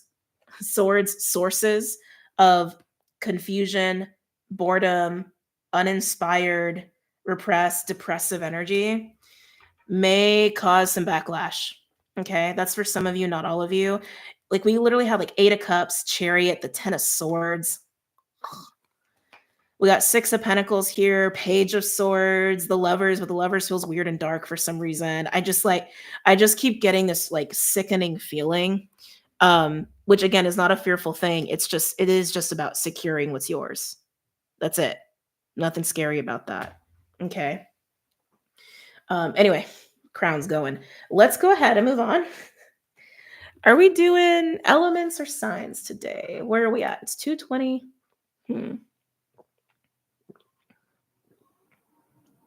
Almost an hour and a half in already. I think I know I should do just elements. It's always so tempting to do signs. Like it always is because I just love doing this so much. And it's just really fun. Oh, la, la, la, la, la, la. I should do element. They're like elements, do elements today. Yeah. Yeah. I think especially if I didn't have so much going on with Clyde and also just some other personal stuff, I would have more bandwidth and I don't have it today. Yeah, so we'll just do elements today. But we'll take time. We'll take our time. Okay. All right. Just deciding which decks to use. Yeah, definitely these guys. Okay. I feel like I regressed last week and acted on impulse, now feeling that sickening energy. It's okay. It's like, look, the messages that come through, they are mostly just to give you guys information and to give guidance where it can help. It's not meant to try to make you perfect people because none of us are perfect. Okay. Maybe this is a disclaimer that needs to be said out here. And that should be the case for like any reader you watch or anyone you really watch and or listen to in or outside of YouTube, you know. We're not perfect people. We're not designed to be perfect people. The way I look at me doing these readings and providing channel messages and astrology information is to just give you guys helpful information to just help you along the way as best as possible. You know, we're always in a different spot. We always got different shit going on, and life is never going to be perfect, and we're never going to be perfect. We can just enjoy the good things as we can and try to just hold ourselves accountable without beating ourselves up too much, right? Right? Just putting that out there. Okay. I love signs. I know you guys do, and I like, believe me, I want to, but this is just how I am. My Cappy Moon is plus my other Cappy placements are always just like, go do it, do it all.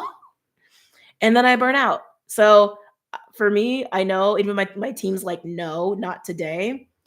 We want to have to do elements today. Okay. Okay. But like I said, we're going to take our time since we're doing elements.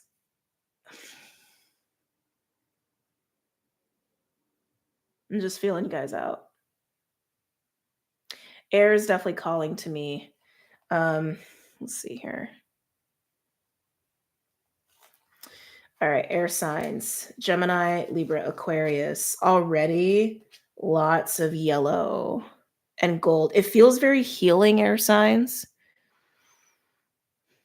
I think some of you guys are actually going through like literally some sort of like improvement in health. It's giving me the body. It's like giving me like physical vessel with like, and it feels like the yellow, the gold is like getting more radiant. Like something is improving with the body is how it's feeling. How's my little loving mascot? Oh, he's in his like I don't feel well corner right now. So yeah, but like if I focus on Clyde, I might get kind of sad. So like I can't go there. Let's stay focused on air signs, okay? That's just what I'm getting with you innately, air signs. Excuse me. Yeah, it's giving me this vibe of like more sun. I'm actually hearing vitamin D, vitamin C. Yeah, so I'm getting like this improvement in health for a lot of my air signs, but I am getting like there's like the sun is coming back out. There's a little bit more warmth. I almost want to say there's even more warmth and joy being brought into a situation. Um, yeah, interesting. So you guys could feel like you're going from a winter to a spring, metaphorically speaking, in your life right now, or in a particular situation, or even your health is going from like a winter to a spring like experience. That's like literally going from like night, the void, um, needing a lot of rest, not having a lot of energy, being in the dark to the sun is coming out again. You guys get the vibes, right? Um, that's what I'm getting from my air signs. That's like mostly what they're really honing in on. But yeah, let's pull from the pocket archetype from Kim Kranz by Kim Kranz and see what's coming out here for my air signs. Gemini. Ee, come here.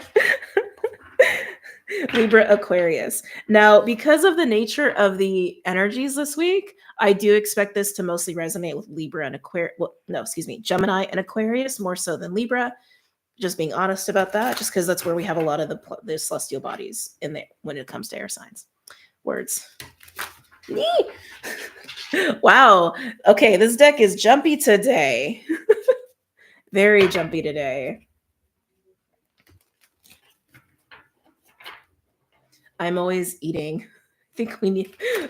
Oh no, it's cool for those who like that. But I can't even, that word. I don't know why that word is like that. That's a trigger word for me, and I don't know why. I think it's like the way it sounds. Starseed. I can't watch those. I can't. I don't know why. It like I don't know. It makes my nervous system go a little haywire. I can't watch those. It's like that's just not my jam. I love food. I'm a foodie. I like to watch people making food. But I don't like to watch people eating food personally. But that's just me. Okay. Gemini, Libra, Aquarius. Gemini, Libra, Aquarius. Let's see here. Signs. Some of you guys could also be like, yeah, I keep getting body stuff with you. Um, the time you're getting up, something about that is like shifting or changing, or the way you feel when you wake up is changing. Like there's literally more warmth, like there's literally more joy. I was getting this vibe of like waking up and like enjoying hearing the birds and like taking those like precious moments in the morning. There's definitely some gratitude with that. Um, that's what I'm getting. That's what I'm getting right now. Gemini, Libra, Aquarius.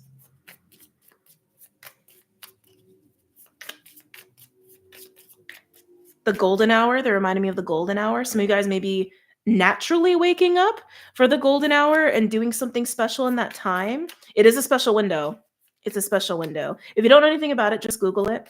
Just Google it. I want to stay on track.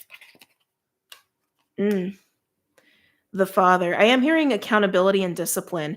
When we hear these words, accountability and discipline, like even when I say it, I can feel it. There's a little bit of like tense energy around it. Accountability and discipline don't have to be a hard thing. Okay. They don't have to be a hard thing. They can just be a very accepting, soft part of our daily life, right?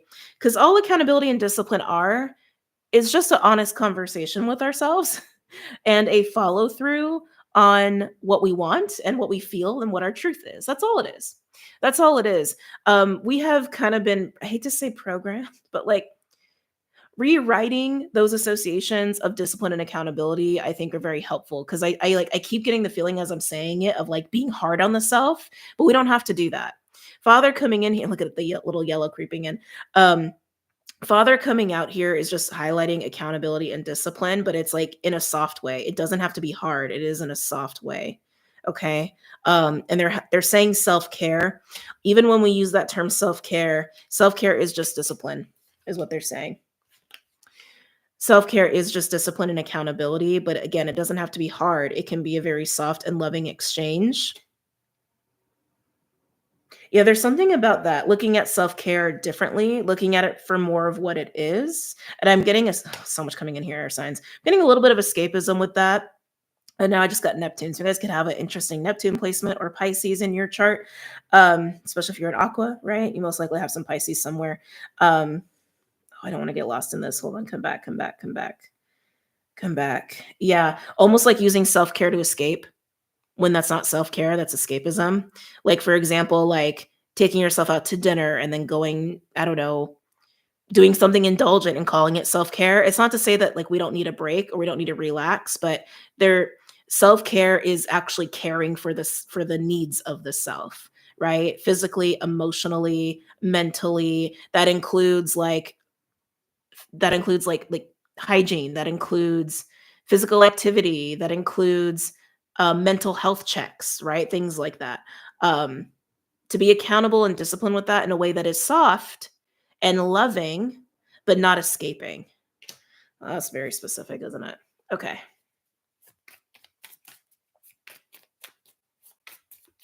Anything else from my air signs list? I feel all this Pisces, which makes sense. Got a lot of Pisces this week. Gemini, Libra, Aquarius. Oh. Oh, not my favorite card. Not my favorite card. The mask. It just feels like getting to this healthy state of the father, which is a very loving, a very compassionate way of discipline and accountability and protection and looking out for the self. The mask just feels kind of like what I was getting in the collective read of like the sort of confusion, right? That is highlighting the mask, how we run from that, how we find ways to avoid this like healthier version of that, the healthier version of self-care, the healthier version of the father, even like, oh my God, duh, Sky Father. Right? Even Sky Father coming out there. The duality in the cards, right? I know, sorry, the camera keeps going in and out. Yeah, the duality of this card says a lot. Says a lot. Says a lot.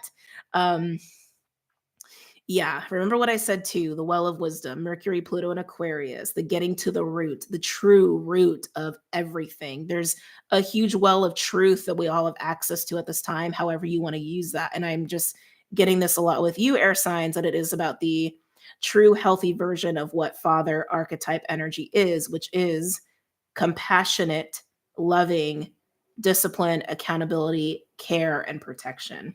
Okay. For yourself, what you care about, and for other people. Can I get a third card for air signs? Gemini, Libra, Aquarius. I'm hearing, does this work? Does this work? Does this work? Does this work? You may be using that a lot this week, or maybe you have been recently to like help discern or distinguish that for yourself. Does this way of thinking, does this behavior, does this environment, does this job work or not for more of that ease, more of that presence, and more of this healthier version of the father? Can I get a third card for Gemini, Libra, Aquarius? Oh shit, did I do a timestamp? I did. Okay. I'm so bad about those.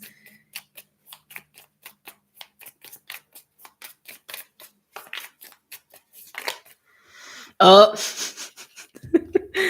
not surprised that that came out. Excuse me, the warrior. Something else that's standing out to me is the rainbow. It's pretty strong. Pretty strong so far in your reading, air signs. But the warrior coming out is honing in on what I've been talking about in the astrology portion, in the overview, and in the collective message as well, right? As a collective, whether we are aware of it or not, there is this window of facing this different way of being in that warrior energy, experiencing it, or even being in situations of war or experiencing that, where it is about the holding and maintaining of balance and harmony versus attacking, versus fighting, versus fleeing, versus withdrawing. It is about standing in, standing up, and holding balance, harmony. Look at the polarity of the mask, even as it falls away, as it falls away, of the mask and the father, the balance, the truth, the elixir. That's what a real warrior does. This is what you're learning for yourself. I was going to say here, we're going to see a lot of that continue to go on, which I think is needed, okay, to an extent, until people figure out a better way. Okay. The old ways of dealing with issues, the old ways of dealing with injustices are just not going to work. Okay. I hate to say that. It's just my viewpoint. It doesn't have to be your truth. You don't even have to resonate with it. You don't even have to agree with it. It's just what I see, and it's just what I feel. It's just what I observe, that it is about staying focused and holding solutions, elixir, harmony, balance and nurturing that, growing that, investing in that. Because the more we do that, the less threat there's going to be to any of that stuff, right? It just kind of I don't know. It's just how I see it. Anyway, just wanted to say that. Okay, moving on. Whew, my crown is killing me. Let's go ahead and do a wild unknown animal spirit deck. Animals definitely want to come out today. Is this all of you? I think that's all of you. Yeah, I think that's all of you. Okay. All right, air signs. Let's get a little deeper. It's interesting too, because you coming out the father archetype makes so much sense to me, considering the sky father energy in the collective reading, and considering this is a very air week with Aqua and Gemini. And Mercury in Aquarius too with Pluto. Excuse me, sorry. And Ceres and Cheroklo are in Aquarius too. A lot of Aqua energy this week. A lot. Okay. Gemini, Libra, Aquarius.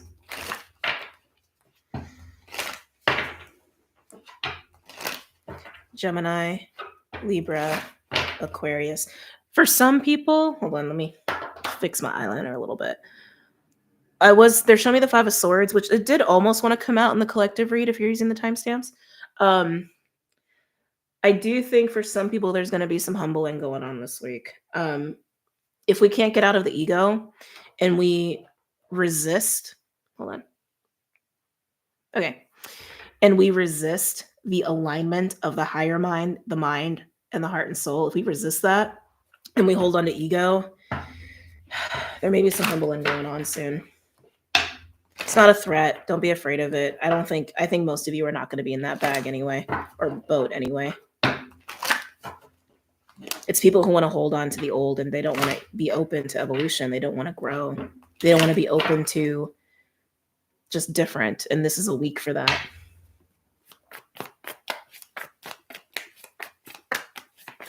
Any other messages or insights for my air signs? Not what I expected. We have the wolf. Wolf is a student teacher card for me as a reader, but the wolf is also highly instinctual and very intelligent. The wolf can also be rogue, but the wolf also speaks very much about packs and your role in the group, your role. Interesting. I wanted to say as the father. So when we say father, it's an archetype. We all have that archetype within us, okay, in the ways that I've already described. But wolf coming out here, it does feel like what is on the table for you this week, air signs, is about how you take accountability in a particular role, even if it's just with yourself or outside of yourself with this warrior father archetype. Okay. That's what I'm feeling with the wolf being here. And the instincts behind the wolf. The instincts here are big. Do you rely on your instincts or do you rely on the mind? Oh, you are air. You are air. But do you rely on your instincts or do you rely on the mind? Let's see. Crow. There's no Raven card, so I treat this as the Raven card too, which was coming up in the very beginning as we talked about, especially around Mercury-Pluto conjunction in Aquarius, around the new moon Aquarius, okay, which is part of this week's energy. But the crow is magic. It's alchemy. It is a divine messenger. It also speaks of scribe, right? I keep getting prophecy, which is very fascinating. It feels disruptive to the wolf, actually. It does. The crow feels disruptive to the wolf. It feels disruptive to how you view or handle the role of accountability in your life. Oh, God, this is so specific. I do just want to go, Again, crow is alchemy, so it can be about change, right?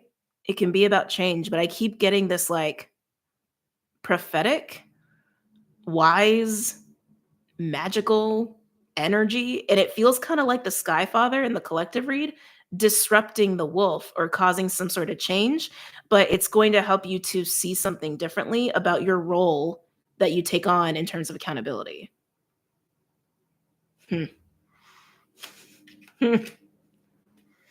Let me get a third card for my air signs, please, for this week. It does. It feels very towery. Feels very towery. Oh my God. You know what? It's reminding me of Altair. So for those who don't know what that is, Altair is a fixed star that sits at Aquarius 2 degrees, if I'm not mistaken, which with the new moon energy is working with Mercury and Pluto. It's actually going to be exact with Pluto more towards the end of the week and into the next couple of weeks because Pluto moves so slow. For those who don't know, Altair is called the Eagle Star. Okay. I think I talked about this on the Patreon Live. It's called the Eagle Star. It has a bit of a trickstery, sacred clown kind of energy to it. It basically just speaks on wisdom and information coming to people by unexpected ways or even unpleasant ways. I kind of equate it to like you're walking down the street and like a bird comes and hits you in the head with something and then it gives you a light bulb moment. It's kind of how the way Altair works. That's what I'm feeling here, air signs. That's kind of the vibe that I'm feeling. Like you're in this particular role of accountability, however you see that. Certain situation, your own life with yourself, whatever. Your relationship to accountability is probably a better way to say that. And the crow energy comes along, hits you in the head in some way to give you that little orb of truth, that little orb of wisdom. It could be a tower, it could be an unexpected event. It does feel disruptive and it does feel unexpected, but it does feel like it opens your eyes here to your relationship to accountability. Okay. Can I get a third card for my air signs for this week? Oh, another bird. Nightingale. It's actually reminding me of what I was getting with you earlier in the channeling air signs. Oh, Alchemist, thank you. Is there a way to like this on the desktop? Channel activity? No. Can I not like it? I'm trying to like it, but I can't see a way to do that. So, but thank you for the 1999. Very cute. Thank you. Thank you. So it's reminding me of what I was getting with you in the channeling, where I was like, I feel like you're waking up and you're feeling different, or you're waking up at a different time and you're like really taking in the moment of hearing the birds in the morning. Cause when I was getting that, I saw a little bird on a branch like singing, and I'm like, oh, you're enjoying the bird singing. Nightingale is very much that kind of an energy. Nightingale is the throat, its voice, its speech, its truth. Sometimes it could actually talk specifically about singing, but it is a sharing of truth that's happening here. And oh, air signs. Yeah, this is an interesting week for you guys. Look at the way these cards are out here. The nightingale feels like it triggers the crow to knock you in the head. It's honestly what it feels like. The nightingale could be a non-physical force like spirit, right? Some of you could be a conversation. Some of you could be somebody who's like saying something to you and I don't know, it makes something click for you, or it dawns on you and it opens your eyes to something that you couldn't see before. That's mostly what I'm getting here about accountability. It feels like a trigger of some kind or some sort of catalyst. For some of you, scribe work or singing or music could be really, really big this week. Yeah, yeah, yeah. Because no matter how the crow prompts you, shakes you a little bit, gets you to open your eyes up to something in terms of your relationship again to accountability, some of you, that will prompt you to go and share what you have come into awareness of, or even share something that helps you improve your relationship to accountability, right? So in another way, that can also translate to being more accountable to things you want to do, right? Like let's say you want to get into music. So this could be like, you know what, I'm going to go and try a open mic night, or I'm going to go and take voice lessons, and then you go and you share that with people, or you go and you talk about it to people. So some of you guys, there's an experience like that happening. Okay.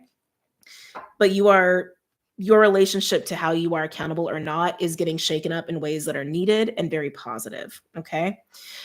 All right, let's move on. Since we're spending more time with each element, let's go ahead and do the energy oracle here, and then we'll get into tarot, and then we'll move on. Okay.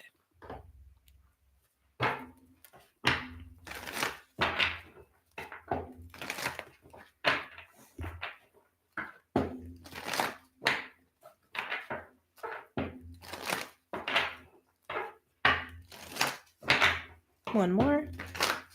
Okay. Any other messages or insights for my air signs this week? What can my air signs expect for this week based on the spread?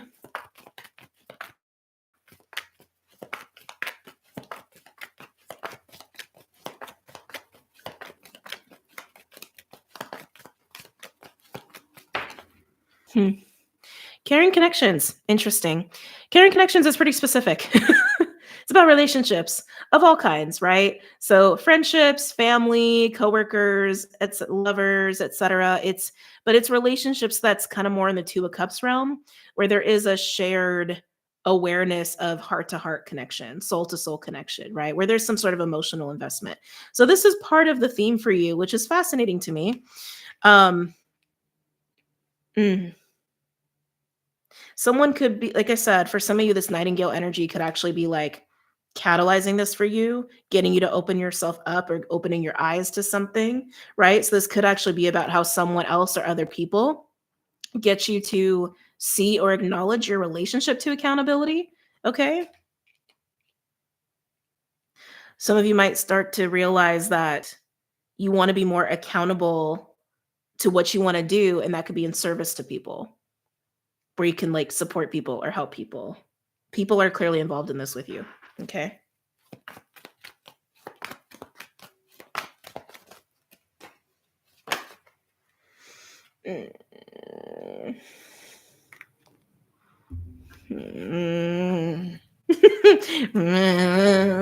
Not my favorite card.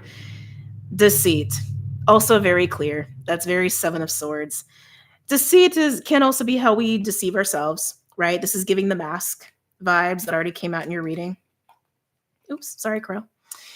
It's definitely giving the mask vibes. The deceit, the mask, that is absolutely coming off. That is absolutely being, I want to say, ripped off by this crow, by the Skyfather crow energy. To again open your eyes to your relationship, to your own accountability. Some of you open your eyes to being more accountable to the things that really matter to you. Okay. And taking action on that.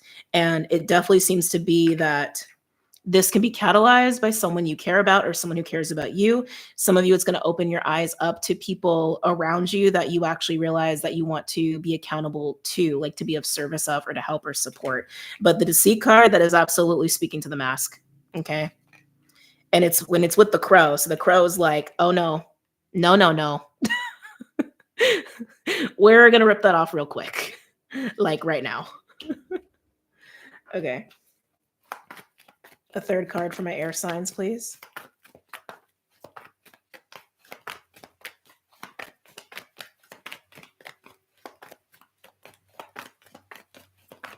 Third card for my air sign. Car. Maybe some of y'all getting a car. A car. Third card for my air signs. The more I'm getting into the caring connections card, the more I feel warmth. That sun energy, that even the yellow gold is in this card, that I was getting with you, that's like amplifying for you this week. I feel like no matter how this is turning out for you, air signs, no matter how the crow is opening your eyes in some way, or how you're getting kind of dinged on the head with some truth or whatever, it feels like by the end of this, or when you're coming out of this and you're like, your eyes are open, that there is a lot of warmth around you. It does feel that way, that there's a lot of warmth between you and other people by the end of this, no matter what you're deciding to be accountable to. Okay. Or more accountable to, I guess is a good way to say that. Can I get a third card for my air signs? Oh, we're still, the first one is air, so you're still in the first one. Ooh. Wow. Walking away. Mm. The deceit card and the walking away card together, I mean, it's good. It's positive. It just has a little bit of a, oh, take my breath away kind of an energy. The mask coming off, this is also part of that. Okay. This is not indulging in anything, any thought forms, etc., that keep you from being accountable to yourself, what matters to you, who matters to you, etc. Yeah. I don't know why it's making me feel like it's making me feel a little anxious. Maybe you're gonna have a little anxious moment about this, but yeah, very interesting. Okay, let's get some tarot out here.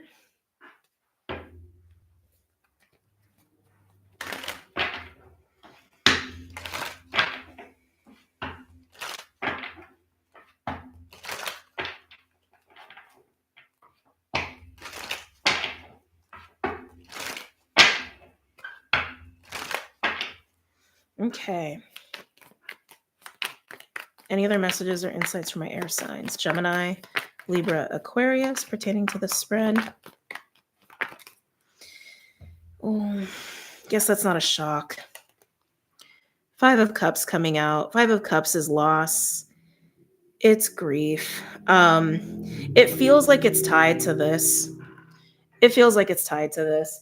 And it does feel like it's kind of part of that crow energy. So some of you, the crow energy, like I said, it feels a little bit like a tower. It feels a little unexpected. It feels like a boom, and like your eyes are open to something.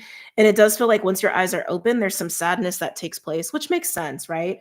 Like anytime we become enlightened to something, it means that what we were holding on to that doesn't exactly hold up to this new level of insight or the new level of truth has to be grieved. It kind of gets overshadowed by the light. It kind of goes away, right?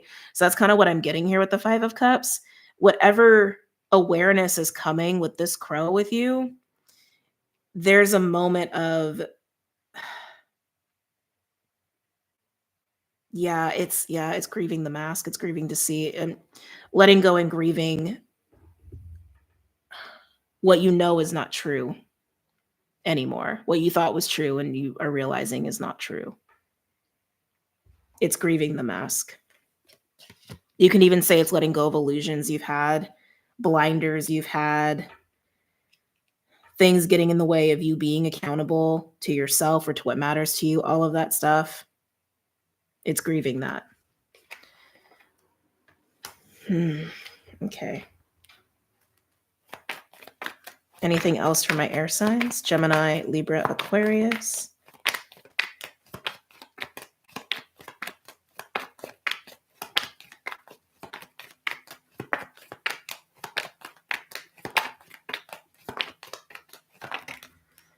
Yeah, beautiful. That is what I expected. 6 of Swords. So like I said, it's a moment. It doesn't seem like a long moment, but it's a moment. And then you move into the 6 of Swords. That is peace. That is literally a card of peace of mind, right? And that is the warrior energy. That is what happens when we move into this healthier father archetype of being accountable in a healthier way, being truly accountable and disciplined. We are maintaining peace. We are maintaining harmony. We are maintaining balance for ourselves or for other people or things or situations that matter to us, right? So this is you doing that. Okay.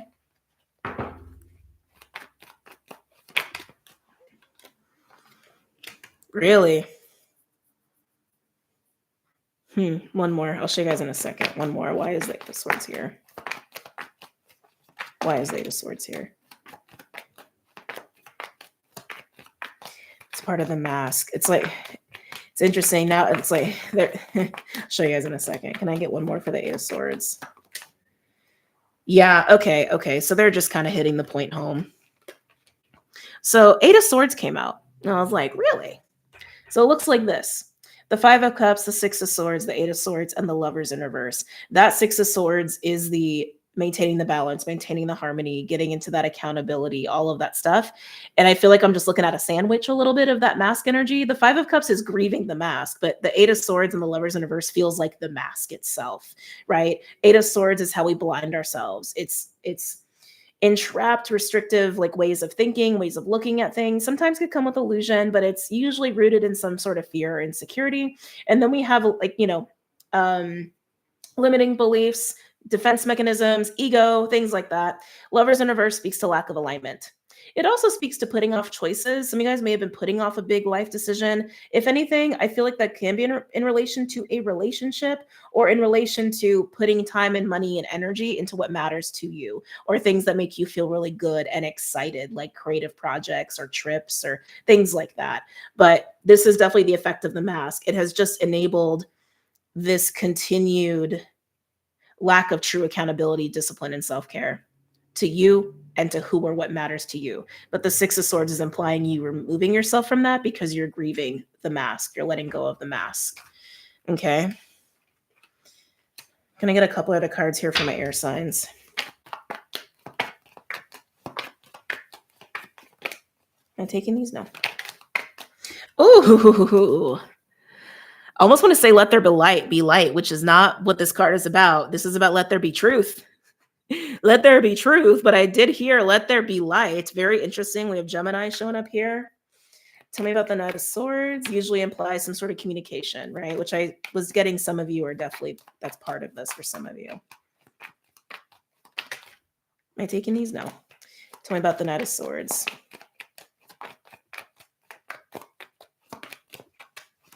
Oh, Jesus. No? Okay.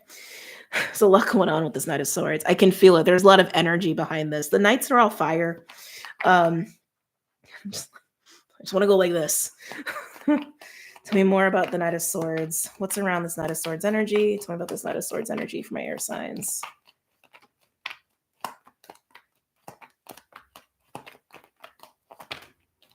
Take these? Okay. Wow. Wow. Wheel of Fortune and the Fool. Wow. And 10 of Pentacles at the bottom. Curious. Ooh, and 3 of Pentacles at the bottom. So let there be truth. For some of y'all, I heard let there be light. Take that for what you will. With the Knight of Swords, Wheel of Fortune, and the Fool, there is some sort of communication, and I want to say declaration of truth is honestly what I want to say. Declaration of truth that feels like a final liberation and final cementing away from the mask. Some of you, this is actually somebody who is like, who is initiating this crow coming in and hitting you on the head. Okay.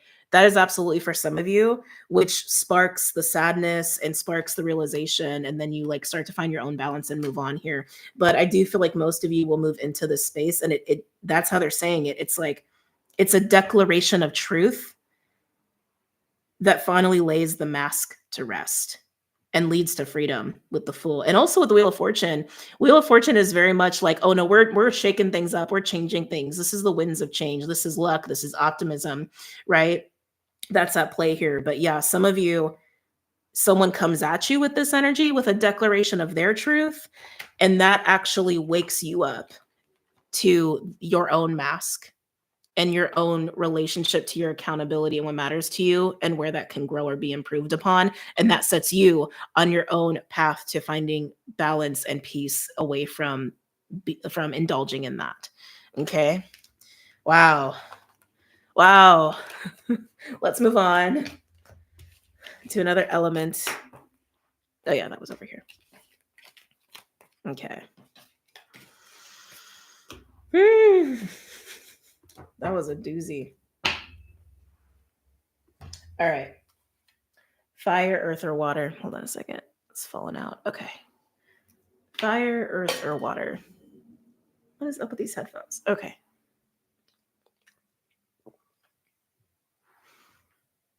Earth and water, you're battling for my attention. Oh, excuse me. God, you are. You're fighting for my attention. Let's go with earth. We're going to go with earth here. Okay. Ah! I just lit my pen on fire. Okay, anyway. Earth signs. Taurus, Virgo, Capricorn. What's going on for my earth signs? Apples are coming through really strongly. That's really interesting. Maybe you like apples. Maybe you like apples. Maybe you're craving apples. Apples to me definitely say health and wisdom. So you guys could be reading up on biblical stories. It's definitely giving me like the Adam Eve storyline a little bit here. But apples, it's very interesting. Feeling like I got to really clear my throat with you, earth signs, which the voice and truth and talking, communication, expression is really big this week for everybody. So I shouldn't be that surprised. But Taurus, Virgo, Capricorn. Taurus, Virgo, Capricorn. Taurus, Virgo, Capricorn. Taurus, Virgo, Capricorn. Taurus, Virgo, Capricorn. I keep getting biblical references with you. So again, maybe you're just in that right now, or in that this week, or it's being brought up around you. Oh, okay. I'm actually loving this for you so far. We have womb and agape. So agape is unconditional love. Literally, it's the card of love, unconditional love, and feeling that, you know, even in relationship to spirit. So interesting, all those biblical references are coming up for you. Oh, the throat, man, the womb. We all know the womb. You can even say the cosmic womb. It is that space of incubation, that space of creation. Um, you know what, Earth signs? It's giving me the vibe like you're really diving in and exploring, and I want to even say journeying in terms of creativity, spirit, love, and it just enjoyment. And it just feels like you're diving into your own world of that. All of the worlds of that is how that wants to be said too, which is kind of fun because yeah, it feels creative. It feels very explorative. I don't know if that's the way you conjunct that. Yeah, it just feels fun. It feels like you're diving in, but there is a very spiritual component to this too. And it feels like you are literally in just the many worlds of love and creation, and you're having fun. It's giving me dolphin. It's giving me strong dolphin vibes, which is very sexual and very sensual and very playful and very wild. It feels really nice. It feels really nice. Yeah, I don't know what that's about. Oh, I didn't even see this over there. Interesting. Destroyer. Why is Destroyer here for Earth signs? Hold on a second. Why is Destroyer here? Destroyer is usually a devouring energy. It's like, it's the energy that we utilize to go into death energy, but then we go into creation, right? It feels weird here though. Tell me why Destroyer is here for Earth signs. Like, I almost feel like it doesn't belong to you for some reason. Um, if anything, I feel like you're actually very incubated in these worlds of fun and play and creation and love. I feel like you're very like insulated in it. If anything, it almost feels like the destroy energy is outside of you. Um, it doesn't feel like yours. Tell me why destroyer is here for Earth sign. Earth signs. This one, the gem. Some of you guys could be using sexual energy to alchemize. That is a thing. That's what sex energy is used for. But with destroyer, we have gem, and it's given a little bit of a like pressure, right? That would create the gem. But I keep feeling like this is outside of you, which is like the most bizarre thing. I feel like you're here and you're kind of insulated away from this. It's interesting. Some of you, this could just represent the external world. Some of you, this can represent someone around you, where it almost feels like there's pressure to make this gem. There's pressure to create something. But over here, there's like such flow. There's such flow. It almost feels like the difference of creating from flow. Yeah. Creating from flow and unconditional love versus creating from pressure and force and assertiveness is what that feels like. Some of you are experiencing this polarity just in your world, and I want to say that for some of you that's almost a lesson. Like, you could be watching someone do this and it's showing you the difference, right? There's always different ways of approaching something. There's always different ways of creating and experiencing life, and it can be hard, it can be pressure, it can be assertive, it can be forceful, or you can be in this flow state.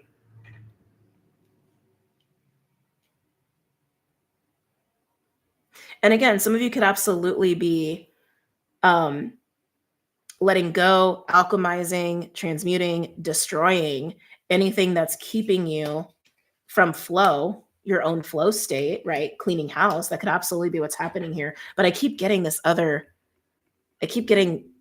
these two different ways of approaching creation, and one that is flow and one that's the old way, is what I'm getting to.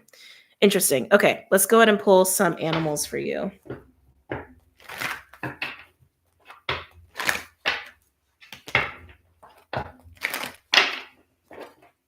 And else my air signs: Taurus, Virgo, Capricorn. I keep getting dolphin. Like, I literally keep getting dolphin very specifically with you. Like, ah, life is good. That's what I keep getting with you. It's kind of cute. It's also kind of sexual. Oh, excuse me. Sorry.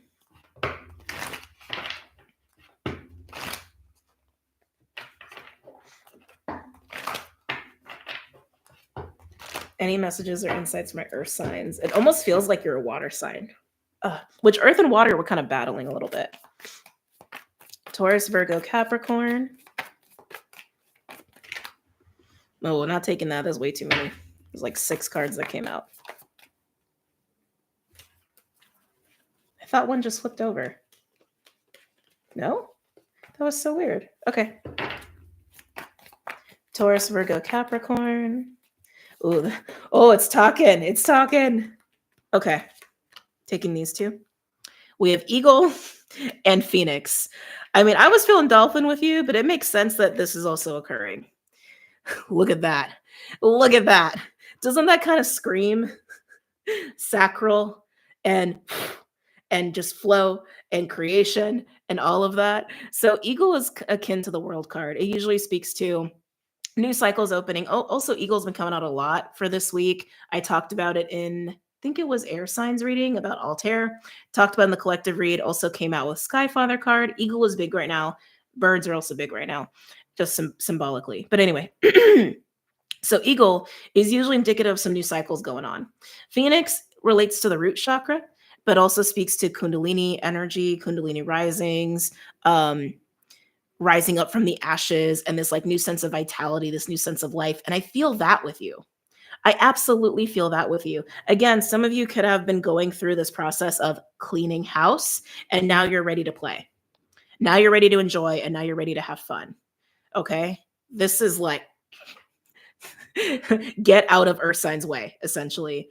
You guys are lit. You guys are an amazing energy. You guys got some good shit going. Okay? Heart chakra at the bottom. But there's unconditional love there. There's a soft, this looks very like intense, but there's a softness here that I'm feeling with you. Can I get a third card for Earth signs? You got 2 more? Oh, 3 more. Whoa. Wow. Whew. Getting hot in your reading. We have cheetah, buffalo, and dragonfly. You are just off to the races, aren't you? Cheetah is 8 of Wands energy. It's yang. It's very much like fast momentum, heat, go, go, go. Buffalo is like a tower card. It's usually indicative of changes, but having grace in the face of those changes and calm in the face of those changes. Dragonfly implies a third eye energy or a shift in perception, a shift in your sight, a shift in what you see, even a shift in what you believe. And I'm feeling a shift in what you believe more than anything, which also tracks with the energy of this week. And whatever that buffalo is bringing for you, which again could be part of this destroyer gem energy, maybe you used to work in this way, Earth signs. Maybe you used to be more forceful.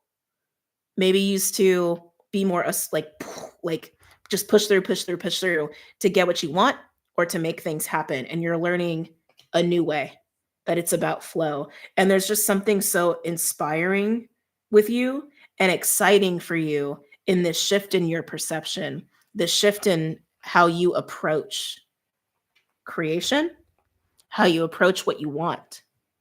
It's lit. It is fiery. It's fast. It's a lot.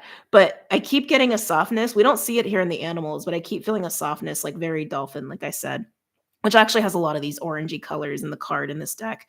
And you're just off. I just feel like I want to say you're off to the races. Yeah, like you're off to the races. And again, some of you could be dealing with people or know people who are kind of like this in that way.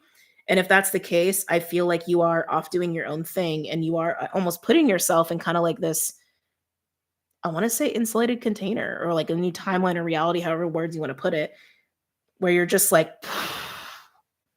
I want to say for some of you, it is like a glow up. Some of you, it's definitely a glow up.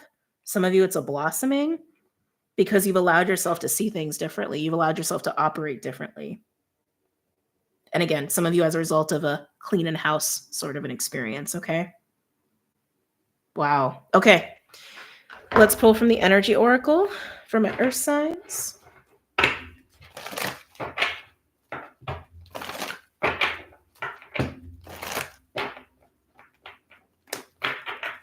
Any other messages or insights from my earth signs?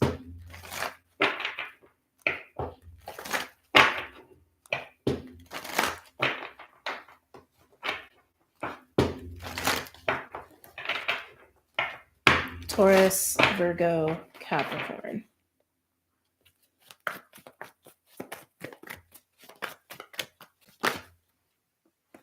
Hmm. Community. Okay. Okay.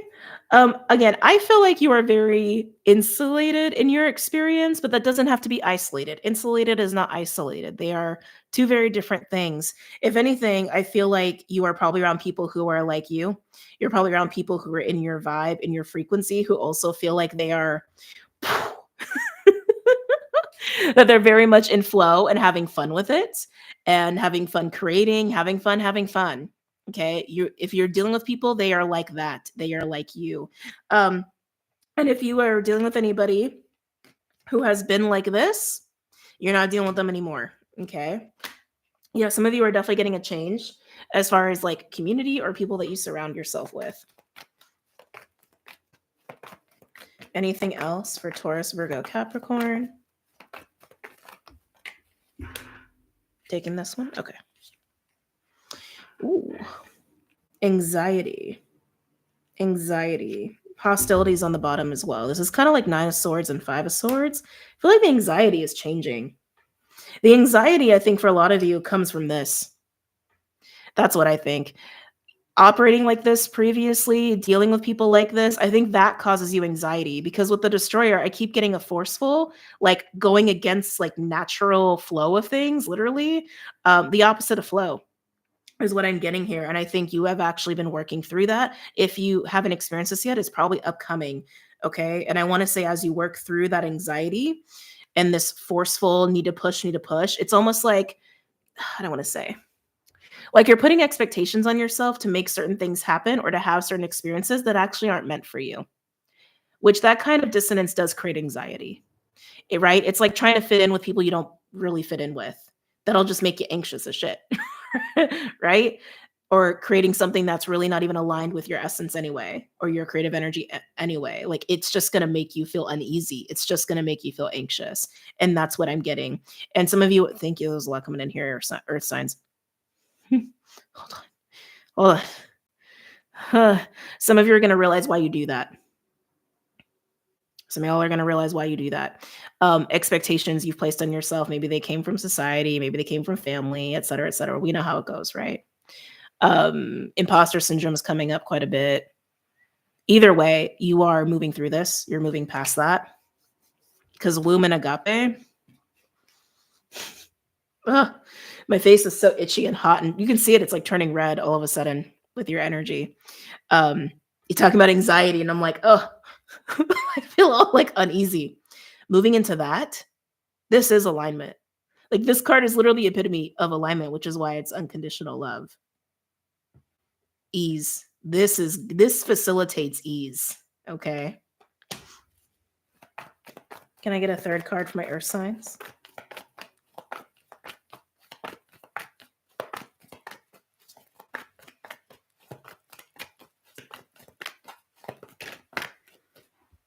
Everyone's going to get a throat chakra card. I just know it. Ooh. Oh, hold on. Don't know why my face is so itchy in your energy, but it is. Whew. Okay.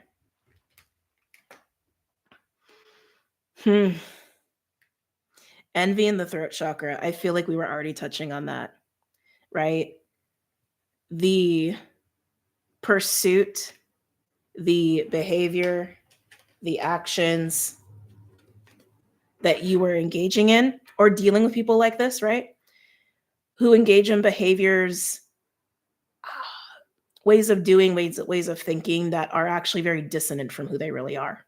That's why envy is here. Envy is 5 of Pentacles. Envy is the card of separation or even separation consciousness, like not really looking around you, not really seeing what's really truly around you, not really seeing yourself and not accepting those things and always yearning for something different. I think this is something you guys have been working through, earth signs, or are going to be working through with this new moon. The throat chakra card being here, the throat chakra does speak of communication and expression, but it also speaks of truth. It also speaks of truth, acknowledging the truth of this envy energy, way of being, way of thinking, excuse me, that you have been engaging in, or you've been dealing with people like this. This creates that anxiety. That creates that anxiety because it's literally feeding off of insecurity. It's literally feeding off of what is not true and authentic and in alignment. Okay. Wow. All right, let's get some tarot cards out here. Sorry. I think I need different headphones.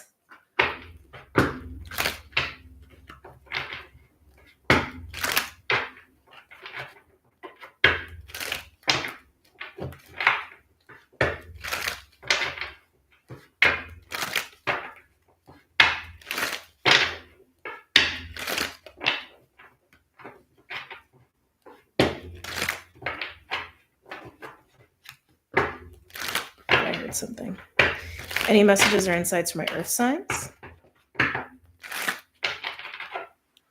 Ooh, earth signs. Part of this too is recognizing, I hate to say it, I hate to go there, but it is definitely part of this energy. Because, like with community, like I said before, working through all of this, getting in the womb, getting in that agape, splashing in life and having fun and being in flow and alignment, all that good stuff. You will be dealing with people who are like that, right? But some of you, part of getting there and acknowledging that energy in and around you is also recognizing who's really your friend, who's really not. Hate to say that, but it you know, um, right? Like people who are actually happy for you versus people who like criticize you or secretly talk shit or like want you to have a demise, right? Like I hate to say that, but like it does exist. And some of you are getting aware of those people around you, or maybe how you get in the energy with other people sometimes. That's also human, unfortunately. Fortunately, unfortunately, it just kind of is, right? But that just had to be said. Okay. I want to look at this first, the envy and the throat chakra card for earth signs. Taurus, Virgo, Capricorn. Tell me about envy and the throat chakra. Because with this new moon, sorry, this needs to be said too. With this new moon, all of this Aquarian energy, which is authenticity, but also this like well of truth and knowledge and wisdom, and Mercury and Pluto basically being the epitome of uncovering secrets, okay, and discovering shit. Nothing can stay hidden with this new moon, especially secrets. Nothing, and true intentions. Nothing can stay hidden. So whatever truth you see about yourself and other people, just act accordingly, okay? Yeah, interesting. Wheel of Fortune. Coming out with envy and the throat chakra.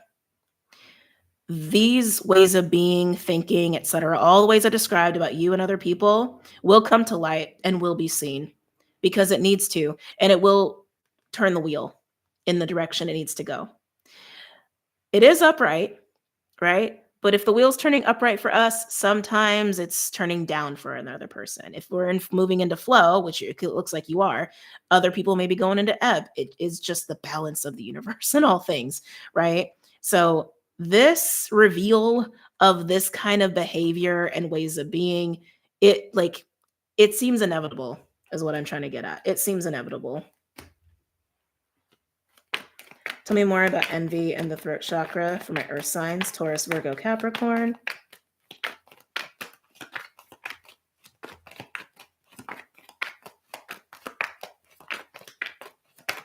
Woo! Oh. Oh, I mean, I feel like it's literally what I was just saying. Look at this. Oh, yeah. Two of Cups and the Lovers, okay? It's going to be revealed. It's going to be revealed. And your people will be with you. And when it's revealed who is not your people, they ain't going to be with you.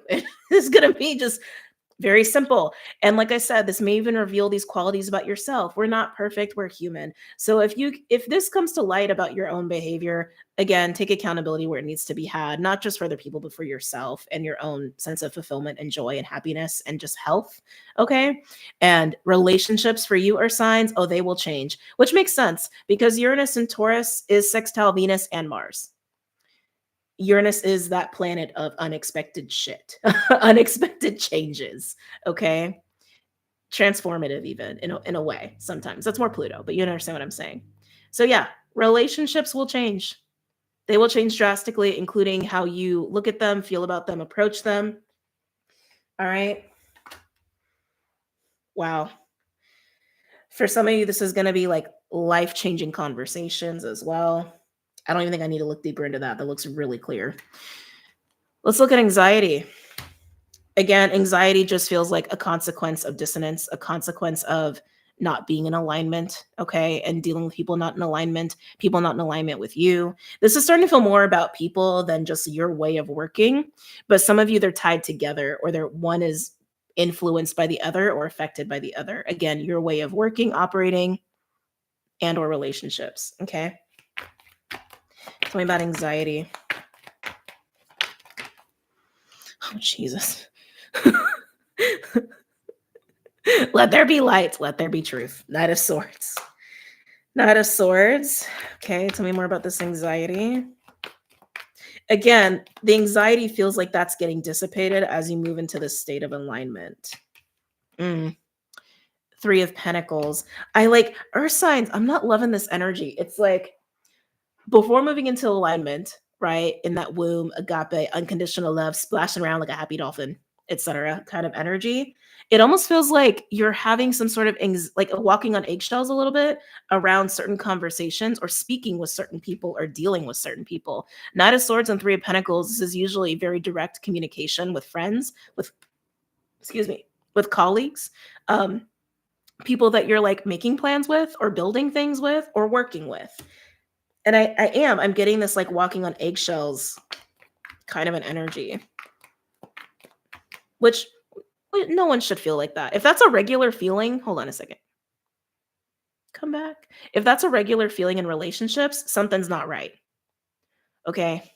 It's kind of like the confusion energy I was talking about, the collective reading.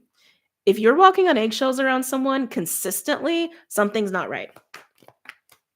Whether it's you, them, or both of you, right? Something's not right. Tell me about anxiety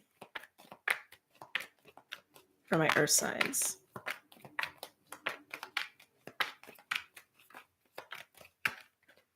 Yeah, and again, some of you, this is in the workplace, but it seems to be circulated around relationships, okay? Eight of Pentacles. I'm making a face for a couple of reasons. The 3 and the 8 indicate a 5 of Pentacles energy, and we also have the 3 of Swords at the bottom. With Ace of Wands underneath it. Oh, we got a kitty cat. Bubby. Hey, you.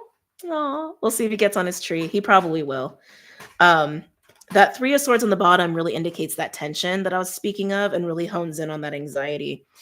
But the 3 of Pentacles, 8 of Pentacles, again, this could absolutely be about conversations around the workplace for you, which is also around how you create. Okay. So I want to make that very clear. But the 5 of Pentacles is indicative of that envy energy. It also is indicative of financial issues for some of you, which again would equate to the workplace. Okay. But 5 of Pentacles can also feel like you don't fit in. So you see what I'm saying? Like there's a lot of themes here of how you work in the workspace, how you create in the workspace, how you deal with people with your own creative energy or in the workspace, how you deal with people in general and relationships, and this sort of like lack of alignment that is tied into anxiety, that is tied into dissonance, that's tied into imbalanced relationships and imbalanced ways of working because of that. It's like it feels like it's all tied in there, but some of you are just experiencing more of the work component, some of you are experiencing more of the relationship component. But I'm feeling like walking on eggshells around conversations, around friendship, mostly friendship, and investment and working and creating is what I'm getting there. Okay. That is what I think you are working away from. That is what I think you are moving out of and into alignment with what is truly in alignment with you in terms of work, in terms of how you create, and in terms of how you have fun, and in terms of who you spend your time with. Okay. Let's look at community. You want to get up here, Bubby? There you go. I'll pull him closer for you guys can see him. Hi. Oh, sorry. I didn't mean to pull you too fast. We got the Clydester. I know some of you guys were worried and wanted to see him, so there he is. Love you. Okay. Community.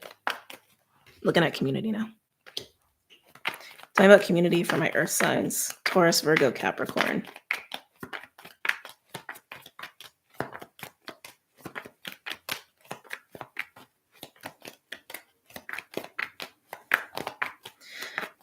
And for those who like don't fit in, or again, you're having to like walk on eggshells with people, I want to say it's because you actually stand out for some of you, which makes sense. If you don't fit in, you're going to stand out, right? like a sore thumb, metaphorically speaking. I hate to say it, but it's like, yeah, if you're dealing with people that like are not your people, it's just obvious. It's obvious. Oh, you're done? Okay. Tell me about community. Oh, beautiful. Love it. Optimistic energy. 3 of Wands, looking forward, looking into new experiences with other people, new experiences to have fun with people. I love it. I love it. Anything else for community with my earth signs?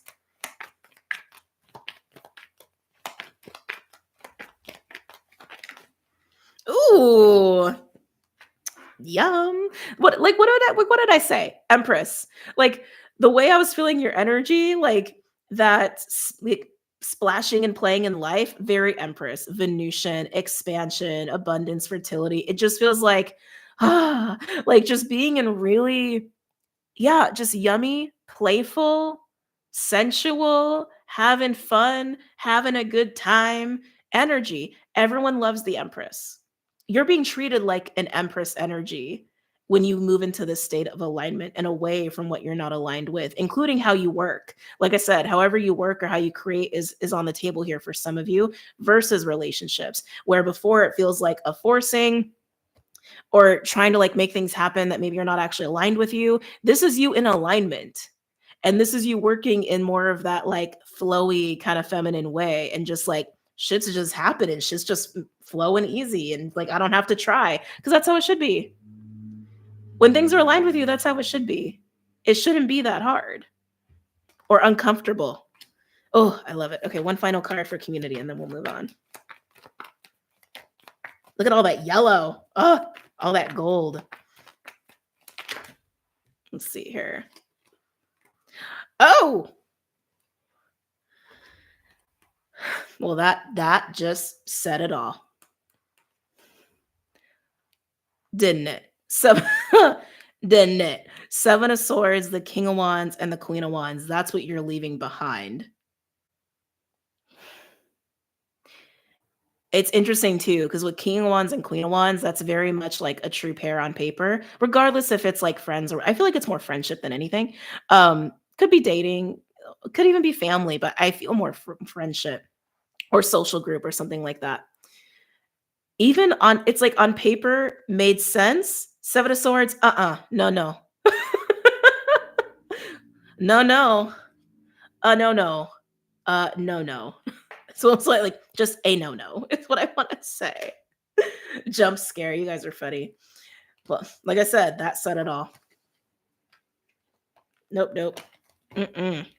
Hell to the no. All right, moving on.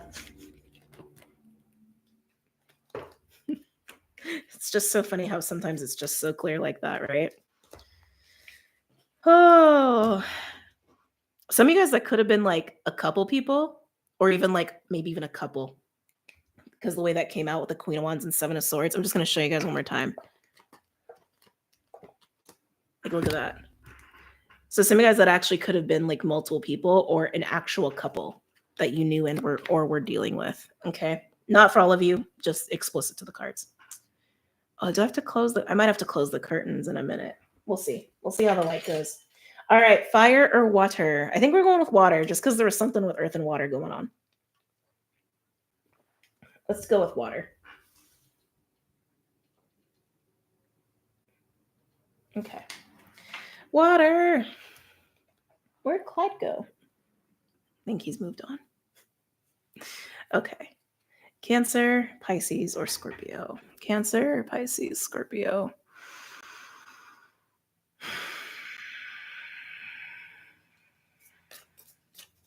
Cancer, Pisces, Scorpio for this week. Any messages or insights for my water signs?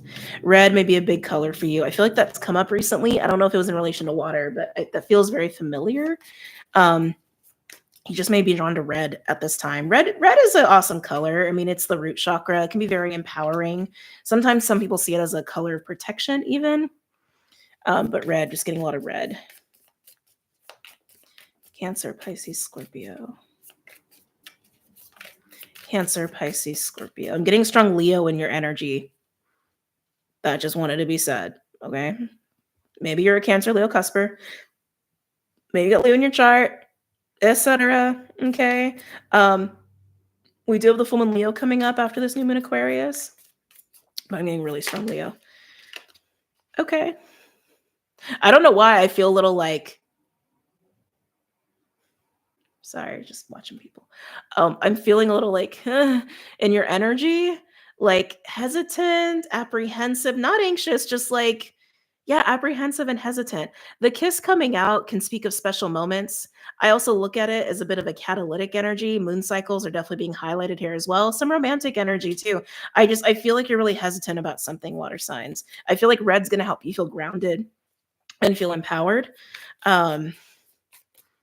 And maybe even protected. I don't think you really need it. I want to say this makes you hesitant for some reason, this energy.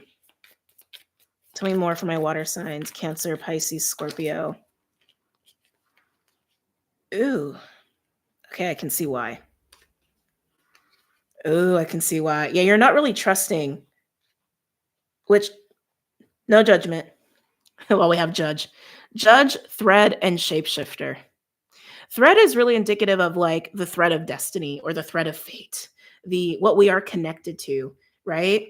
The thread usually also comes with a little bit of a pulling, and look, it's red. It's red, water signs, it's red. The thread is not bad here. The thread just feels like you being aware of what you're connected to, and even just like the flow of the river, as we are talking about the collective read. The judge and the shapeshifter around it make me feel kind of weird, and I think it makes you feel weird too. So with the kiss, I feel like there is this like particular moment you're having. This, it's a moment, so maybe it's an opportunity that you're having this week in terms of the thread of what you are being pulled to, what's really part of your river, what's not part of your river, etc. But the judge and shapeshifter around it make me want to go like this. And I'm like, what is that? And I don't think you know what that is either. It's this feeling of like there's something about it that's not obvious, which is interesting because this is a week of clarity. Shapeshifter can be trickster energy, it doesn't have to be, but shapeshifter is also, hi, Bubby. Hi. What's up? Hmm? I love you too. Shapeshifter, I mean, it's what it is, right? It can be speak of adaptability, but judge is judge. It's discernment. It's discernment. And it's almost like you're, God, I'm trying to think of a good analogy here. There's a special window of time opening for you, a special opportunity, just like an opportunity. And you're looking at it, and it's almost like a water bridge is almost like the vibe I'm getting. Like it's clearly there. The bridge is clearly there, but the waves are making it go like this. It's like an ever-moving landscape. And you're like, I don't know if I could trust that ever-moving landscape, is almost how it feels. Yeah.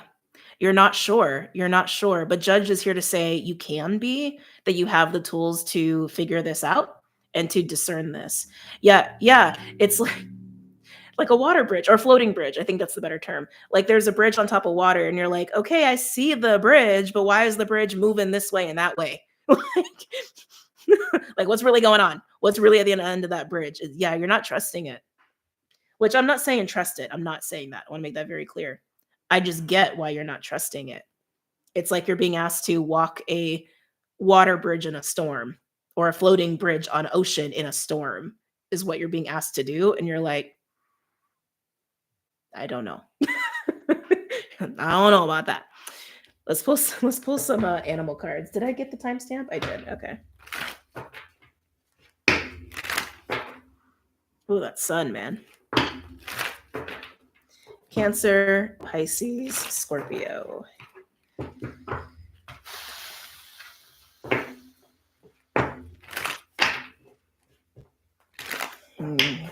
Yeah, I keep feeling this like grumble from you of like, That's what I keep getting from you. Cancer, Pisces, Scorpio. Cancer, Pisces, Scorpio.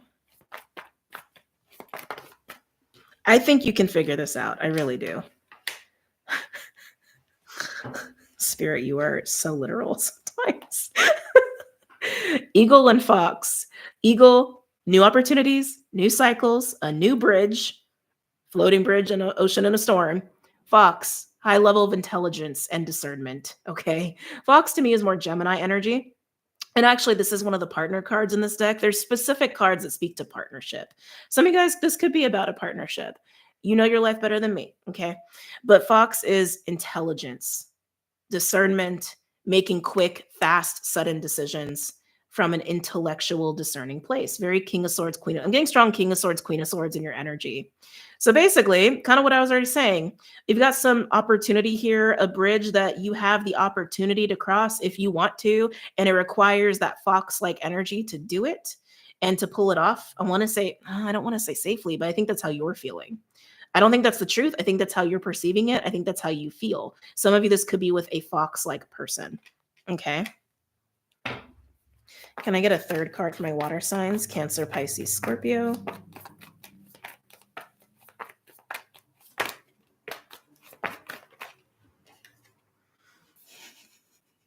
Stay calm. I want to, oh, dragonfly at the bottom. Water signs. Stay calm with the crocodile. I don't think anything is lurking in the ocean waiting for you to fuck up. I don't feel that way. I could see why it could be easily interpreted that way. I don't feel that. Crocodile speaks of managing intense emotions, like really intense, volatile emotions. I look at it as a primordial, watery kind of deep in the psyche kind of a card. Okay. But it is about keeping your cool. But I also am getting that feeling of like, oh, there's crocodiles in the ocean waiting for me to fall off the bridge. I don't feel that way.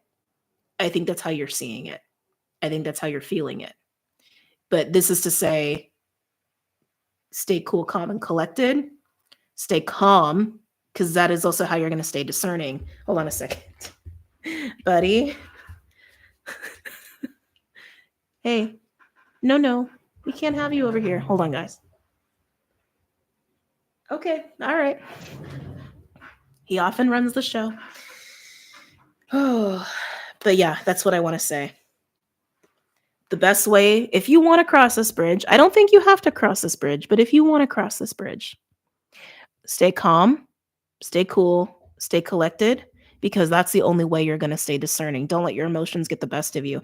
I don't know why your emotions would be so stirred up with this bridge crossing. He's trying to lay down on a shit ton of stuff, and it's just not happening. Hold on. Come here. Yeah, get on your tree. Get on your tree. Just chill. There you go. There you go. He's a big boy. Yeah, I don't know why your emotions would be so stirred, but they are.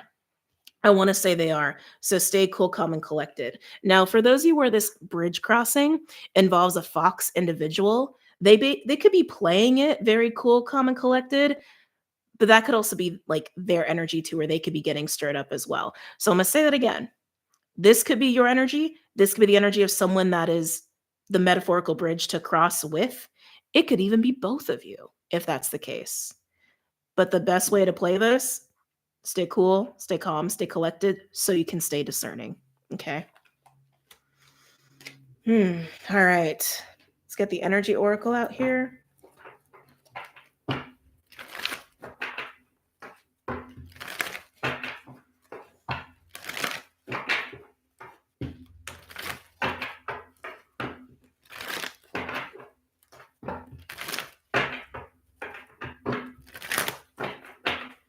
Okay. Any other messages or insights for my water signs? Cancer, Pisces, Scorpio, pertaining to this spread.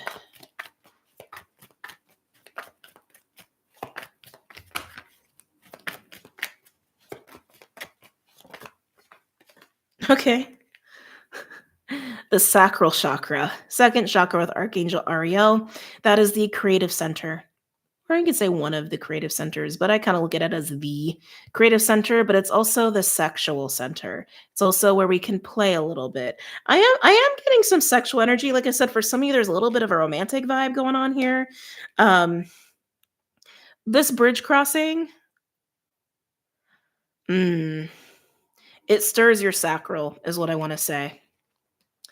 This bridge crossing stirs your sacral, which means it could be a sexual experience or a sexual relationship, but it can also be a creative endeavor. It's one that does kind of excite you and it does inspire you, but you're also kind of scared too. Yeah, it stirs you up. It stirs you up, but you're like, I don't know if I can trust that. But it stirs you up. Am I taking these now? Any other messages or insights for my water signs? Cancer, Pisces, Scorpio. Yeah, some of you, this is going to be a new experience. Like for your sacral energy, like a type of sexual experience you've never had before, a type of exciting experience you've never had before. This is why it's enticing. And this is also why it's kind of a unique opportunity for you with the kiss. Because there is something about it that is foreign to you and new to you, but really exciting at the same time. And the fact that you're so excited, that might also be why you may get a little emotionally stirred, because the sacral is also an emotional center. That may also be why you're getting emotionally stirred and why it is best to kind of play it cool, keep it cool. Yeah. It just stirs you. It stirs you. Anything else for my water signs? Cancer, Pisces, Scorpio. I keep getting like really strong King of Swords, Queen of Swords. We'll see if that comes out in the tarot. Which is interesting because it's like the best approach here is kind of a King of Swords, Queen of Swords. But like if you were to get into how you actually feel, and for some of you how someone feels, if this is about you doing something with another person, there's a lot of going on. This might also be why they're giving me that metaphor of or analogy of the floating bridge on like an ocean storm. Um, you gotta tell me, water signs. Very curious about your life here. Tell me more for my water signs. Cancer, Pisces, Scorpio. Yeah, it's like on paper, on surface, it's like King of Swords, Queen of Swords. But deep down, it's like Knight of Wands, Queen of Wands, Queen of Cups, Knight of Cups, Ace of Wands, Ace of Cups. It's very like Page of Wands. It's very like that. Tell me more. Oh. Water signs. We have broken heart here. I think this is also what's making you hesitate. This is basically like the Three of Swords energy. Yeah, this is causing you to question. This is causing you to take a pause. This Three of Swords doesn't have to be fresh. Okay, because like I'm getting more of like this is an instinctual reaction you're having to crossing this bridge. Okay, it's bringing up some shit for you, which also makes sense. I was kind of getting that for you anyway. It's bringing up times in the past where like things didn't go according to expectation or things didn't go according to plan. Even if this is a new experience for you, you're like, in my how do I want to say this? How do I want to say this? Uh, in my bank account of emotional bandwidth, I don't know if I can afford a loss on this bridge crossing. It's almost how I want to say that. Like if this bridge crossing gets effed up, I'm gonna go into the red. It's like is almost how I'd want to say that. Um, interesting. Interesting. Can I get a third card for my water signs? Yeah, it's like you're not willing to risk. Like this is what you're not willing to risk, which is why you're pausing and you're hesitating. Can I get a third card for my water signs? Cancer, Pisces, Scorpio.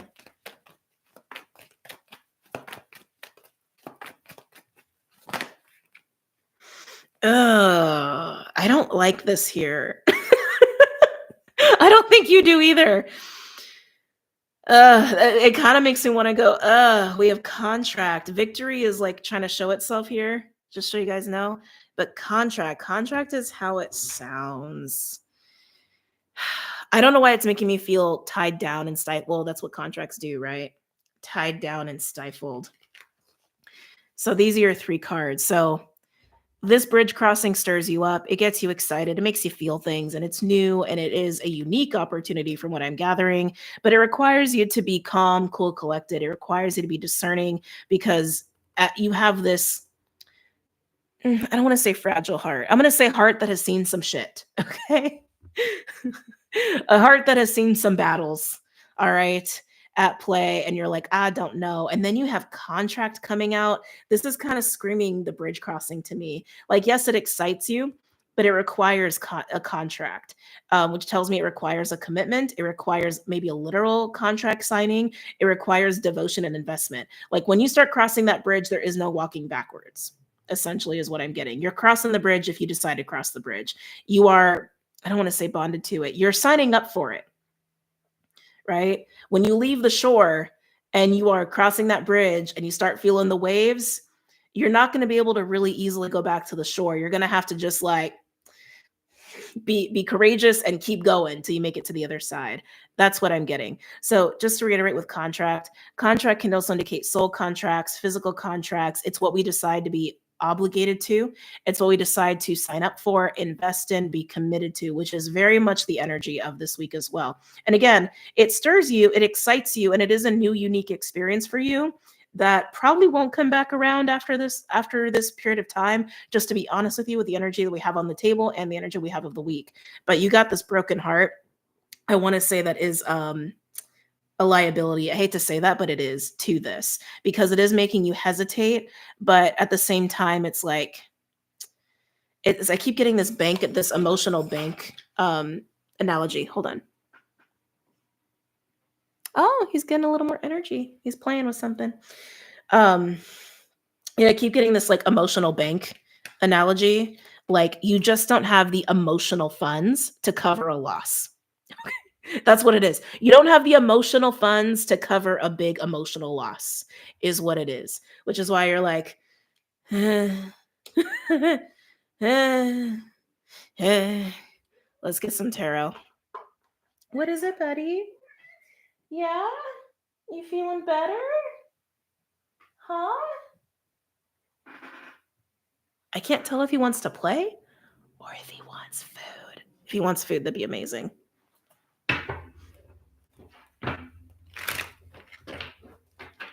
Okay. Yeah, let's get more details here. Water signs.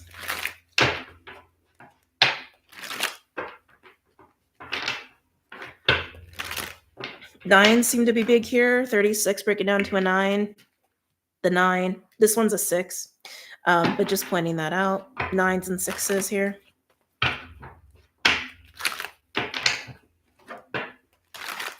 And do a couple more shuffles. The deck is getting a little stubborn with you, water signs, just being honest. Oh, Jenna! Thank you for the 1999. Thank you. Queen of Swords always gives Elaine on Seinfeld trying to discern whether her new partner is sponge-worthy. Love it. Love it. Love the reference. Hold on. I'm trying to like it too. Will it let me? Okay, there we go. Thank you so much. All right. Couple more shuffles.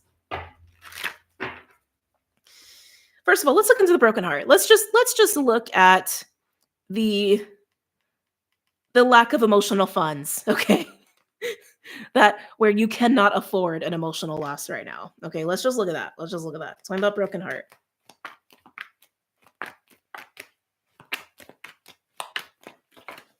Yeah, I'm hearing the words get out, get out, get out. Maybe you guys love that movie. It is a good movie, but I don't think that has anything to do with the movie. It just came up as I said those words. Talking about broken heart for Cancer, Pisces, Scorpio.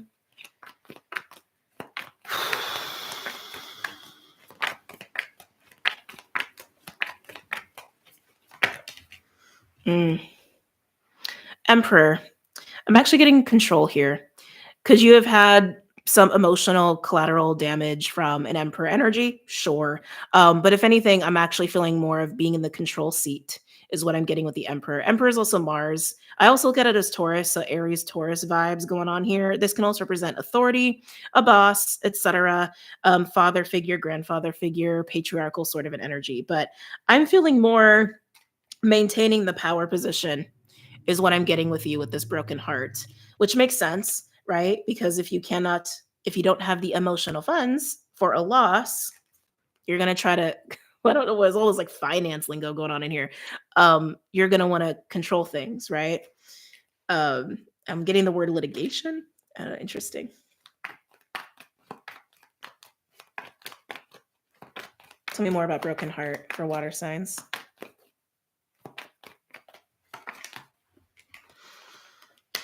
Mm. Hmm. Yeah, this is a weird energy. Three of Cups. It's like the Three of Cups. I'm not getting a whole like third party nonsense and shit like that. I'm just not getting that. Maybe you were cheated on in the past. That does happen. But the Three of Cups, I'm actually feeling a dissociated Three of Cups, like not really fully there. Like because of the limited emotional funds, there's this lack of full investment in Three of Cups experiences. Like you're there, but you're not there. You're there, but a piece of you is kind of closed off, is kind of what I'm getting. Yeah. And I do feel like crossing this bridge can lead to more Three of Cups experiences. I think it's going to require you to emotionally invest, though. Like, but again, this question of do I have enough emotional funds, or is this going to put me in the emotional red? Hope you guys are with me on these like analogies and metaphors. But that's really what I'm getting with that. That's what I'm getting with that. You got Five of Cups at the bottom. Can I get one more for broken heart? Can I get one more for broken heart for my water signs? Cancer, Pisces, Scorpio. Yeah. Yeah. Oh, do you want to stay in my hands? Seven of Wands. Underneath the Five of Cups, the Nine of Swords is peeking out. I thought it was underneath. I'm just curious. Interesting. Bottom energy. Yeah, it's like water signs. Keep in mind, if you are dealing with somebody, this could be your energy, it could be theirs, but I feel like this is the energy of the person who's being asked to cross the bridge. Okay. This definitely feels like I'm here, but I'm not. That's what it feels like to me. Like, because of the limited emotional funds, it's like the account's frozen. Okay. Okay. It's like all these analogies. It is. It's like the emotional bank account is frozen. Like a piece of the heart needs to stay closed a little bit, like in relation to fun and to joy. But that's why the Seven of Wands is there. It is like, oh, can only take so much out of the bank account before I'm in the, it's like that's how it feels. I do feel like this is for the person who's being asked to cross the bridge, which again, I'm feel like is you. But the crossing of the bridge makes you feel like this. All right. So also why this is like let's look at contract. Actually, no. Let's look at the stirring. Let's look at the stirring, then we'll look at the contract.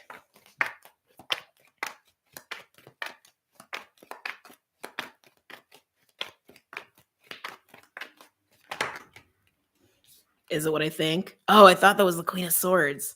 That was so crazy. I swear I saw the Queen of Swords. Water signs. Four of Pentacles and the Six of Wands. Again, that Four of Pentacles with all of what we got already, it's definitely the like, I don't know. I don't know. But Six of Wands is victory. Six of Wands is attention. It's recognition. It's also a form of excitement. It's Jupiter, Leo. And I was getting Leo with you in your field and in your energy. It's like, yeah, again, this is why it is, I think, hard for you because you've been in this Four of Pentacles, which is also my closed heart chakra card. You've been in this like limited emotional funds sort of a way of being. But whatever this bridge crossing is, it makes you feel like the Six of Wands. It makes you feel very like, whew, makes you feel like that.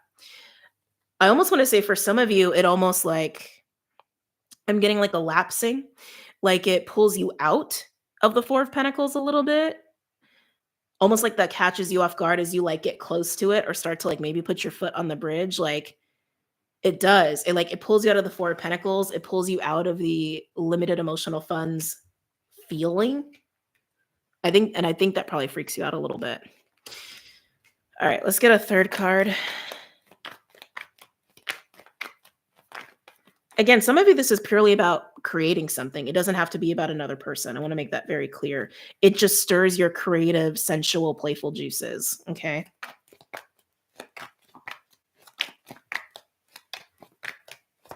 In a way that I want to say you have been closed off to for a long time or a while. Yeah, because I also want to say it's coming with a sense of trust and surrender and vulnerability and be one more for the sacral for my water signs. Oh, it's late. I have to sleep. No worries. Go to bed. I try to do these short and I've struggled. I'll probably try to get better about that in the future. I know some of you guys really like them long, but yeah, yeah, yeah. 10 of Pentacles. So something else that you're recognizing about this bridge crossing is that it could take you to the 10. It could take you to the 10 of Pentacles, or it can add or expand to your 10 of Pentacles. It can add to your legacy. It can add to your sense of abundance, your sense of security, your jackpot goals, experiences, so to speak. It can even add to your health. You're realizing how beneficial this is. 4 of Pentacles, the 10 of Pentacles, there's a 6 of Pentacles there, which is a give and take of energy. Okay.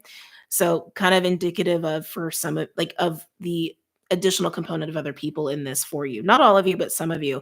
But you're realizing like, oh, this could really do a lot for me. This could really take me places. This could really just be a really good thing. Whether it's work related, creative related, playful, or about, some sort of relationship. But contract, like I said, can be physical, can be a soul contract. It's just about your level of dedication to this bridge. Okay. Let's look at contract and then we'll do fire.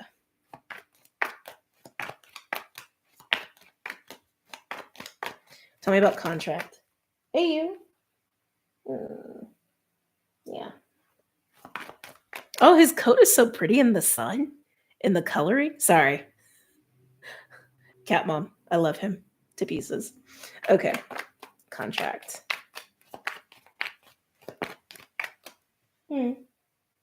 What? Oh, I know. I was like, I could feel him. I was like, he wants me for some reason. I know I'm still working, Bubby. Okay. Contract. For my water signs, Cancer, Pisces, Scorpio. You want to lay down? Hey, you want to lay down? It's like, no, if I wanted to lay down, I'd lay down. Yeah? Sorry, guys. He just needs a little love for a minute. His little ears make me so happy. Oh, I'm glad they make you happy. They used to make me feel like a really bad cat mom for a long time. But the last few years, everyone kind of says they're really cute. Is our little baby hungry? I think he just wants attention. Yeah, he's starting to lay down. I think he just wants attention. It's not too long. It's just late for us in Europe. No, I get it. I get it. And like I said, everything will be timestamped. Everything will be timestamped. Okay, I think he's good. I think I can have my hand back now. Okay. Contract for water signs. Cancer, Pisces, Scorpio. Tell me about this contract.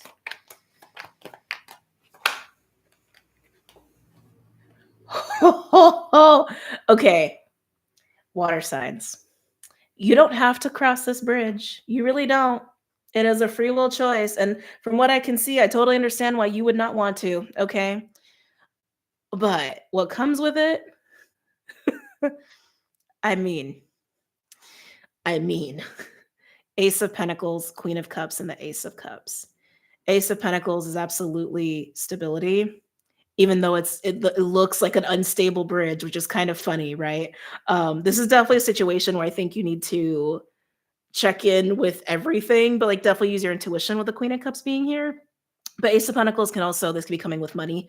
This could be coming with a stable opportunity. This could be coming with an award or gifts, especially with the Six of Wands. Six of Wands, 10 of Pentacles, and Ace of Pentacles is pretty indicative of a promotion, okay? Or getting some sort of award or recognition for something. But it is stability.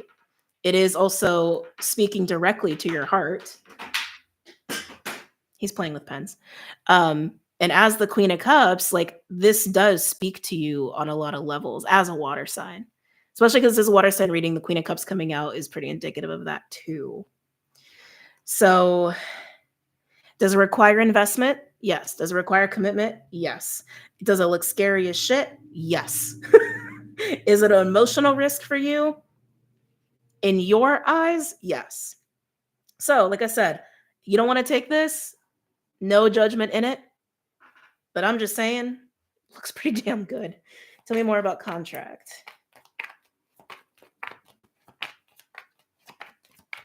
Tell me more about contract for my water signs. Cancer, Pisces, Scorpio. No way. Oh. Nine of Swords, Four of Cups, and the Star. This crossing of the bridge is also going to offer some sense of healing. It's also wish fulfillment. With the Four of Cups and the Nine of Swords being there, I want to say like any Nine of Swords, Four of Swords experiences you've been having, the anxiety, the trepidation, the like, yeah, I don't know, right? Or anything tied into the broken heart energy that's also making you like this is will be receiving healing in this contract. Will be receiving healing in this crossing of the bridge. Now, again, that's not to say you should just go ahead and take it, okay? That is not what I'm saying. Lovers at the bottom. Oh my God. Just curious. Communication. Okay. Optimism. Oh, strength with willpower and bravery. Page of Wands. There's that Page of Wands energy. I mean, just the fact that we have this, I'm just like, you got to choose what's right for you. And everyone is in a little bit of a different space. And if you're not ready for something like this, you're not ready for something like this, right? But I mean, Ace of Pentacles, Ace of Cups, the Star, 10 of Pentacles, 6 of Wands, Lovers, and the 2 of Cups. I get that it's scary as shit. There's no doubt about it. You got to choose your life, right? If you really feel like you cannot emotionally afford this, if it goes astray, do what you got to do. It's not to say you're never going to have happiness, right? Just because we say no to opportunities doesn't mean we're not going to be happy. I also want to make that very clear. But it looks good, okay? It looks good. All right. Let's move on to fire. All right. Where are my animals? Oh, there they are. Okay. Whoo, fire signs. Okay, I want to pet him, but I feel like if I do, he's gonna like jump up. All right. Aries, Leo, and Sagittarius. I know he is. I know he is. You guys should, okay, I'll redo the timestamp for fire. You should have seen him when I had to take him to the hospital. And then when I took him to the vet on Monday yesterday, like he just makes people fall in love with him everywhere he goes. And I have to say, like, as a cat mom, I can't lie, I'm a little proud. I'm a little proud of him when he gets people in that state. Like people really do fawn over him. When he was in the hospital, there were times when they had to like take him to the back and I had to like wait. And I was like sitting there trying not to freak out. But I'd hear them like talking about him. And like eavesdropping, like, oh, did you hold the Siamese? I got to hold the Siamese. And it was just like, yeah, I got a cool cat. Let's see. He said, watch your elbow, mom. Oh, well, he's a cat too. So noises sometimes like, catch him off guard. So yeah, he usually gets a lot of good attention wherever he goes. And the doctor, was it that one or the vet's office? No, I think it was at the hospital. The doctor, he came in and he's like, he's so statuesque. And I was like, I have to look at that word. Excuse me. So I looked it up and I was like, oh, that was a very nice thing to say. And he is like, if you ever see him in person, I mean, he's big. I mean, you can kind of see him, but like when he stretches out, like, I mean, he's like big. And even when he like props himself up, it's just like if he were a man, he'd probably be like a 6'5" like linebacker. Like, he's a Siamese. Yeah, he is. He is. He loves you. I love him so much too. I mean, some people might say I love him too much, but no, I do. I love him beyond words, to be honest. Okay, let me redo the timestamp. Okay. All right, fire signs. What's going on for my fire signs this week? I see you, buddy. Oh. Okay. Aries, Leo, Sag for this week. Aries, Leo, Sagittarius for this week. I don't know why I'm getting Star Wars. Maybe you're a Star Wars fan. Like when they do the jump thing, I like, can you tell I'm not a Star Wars person? um, the jump thing. Or no, is that Star Trek? Oh shoot, now I don't remember. Or do they both do that? Where they're like trying to leap through like space and it does the whole like the visual is like it's stretching like space for them to leap. Do you guys know what I'm talking about? Now I'm thinking it's Star Trek, but maybe it's both. Maybe they both have that. So maybe you got some quantum leaping going on for you this week. Oh, fire signs, we have the castle for you. The castle doesn't have to be like positive or negative. The castle is kind of how it sounds, right? It's a beautiful space and container to be in. Sometimes a bit of a fortress energy, but sometimes it's also a nice, secure place to be. Both Star Trek. Okay. Okay. I was like, because I thought I was seeing one and I'm like, pretty sure I've seen it in the other. But anyway. Okay, castle for my fire signs. It's giving me strong earth sign energy. You could be a cusper, right? Because the fire signs and the earth signs, they're right next to each other. But it's giving me strong earth with you. Aries, Leo, Sagittarius for this week. Aries, Leo, Sagittarius. Oh, shadow. No one's gotten this. We also have thread coming out. Thread also came out for water signs. Oh, that shadow card. I'm going to get one more, but I'm starting to feel like fire signs. This week is absolutely about getting you out of your comfort zone. Okay. Getting you out of your comfort zone and any trappings you've surrounded yourself with to the point where it's like maybe it started as desire, pursuit, comfort, and now it's actually become like the golden cage, the golden castle in a way, where it's like it's actually been more restrictive and imprisoning and limiting is kind of what I'm getting with you. Also, why the thread is out here, indicative of pulling you towards the future, out of that, towards other things, trying to get to refocus. Refocus. Come on, focus. Okay, there we go. Can I get a fourth card for my fire signs? Aries, Leo, Sagittarius. Aries, Leo, Sagittarius. Okay, I'm getting a lot of things with you, but honestly, fire signs, I'm getting a lot about money. I'm getting a lot about money and materials, and success and ambition. This is like super specific. And the line, where's the line? Where's the line from success, comfort, desire, indulging, and then getting a little too extreme in that? Maybe letting that be the priority, maybe letting that be a way where it's like it does limit you from other experiences. I hope you guys understand what I'm getting at here. Some of it, this is also about you comparing to people around you who, like, in the way you treat these things. I'm getting strong work and people you work with, or people who like try to keep up with you, or people that you try to keep up with, like kind of keeping up with the Joneses a little bit. This isn't for all of you. This is just for some of you. It's definitely around like relationship and mindsets around money, work, success, ambition, and materials. Does it control you? Are you in control of that? Does it dominate your life? Does it dominate how you navigate the world? Does it dominate the people around you? Are you actually a healthy example of relationship to money and materials versus the people around you who maybe are not? Either way, it's like all these themes are coming up with you, fire signs. I keep feeling strong earth sign, like really strong earth sign, like Taurus, Virgo, Capricorn is what I keep getting, even though I'm trying to read for fire. So again, this, you could be cuspers, it could be around earth signs. But the thread, I'm still going to pull a fourth card here, but the thread, I feel like the thread is here to say that the North Node Pisces, that the way we're moving into the future, and maybe even for some of you, a little bit of fate, a little bit of destiny, a little bit of karma, dharma, serendipity sort of experiences. I'm getting Wheel of Fortune is part of this for you to see this about yourself, people around you. especially with the shadow. With the shadow, I keep getting mirroring as well.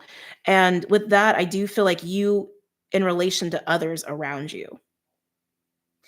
God, somebody that says you and in relation to versions of you,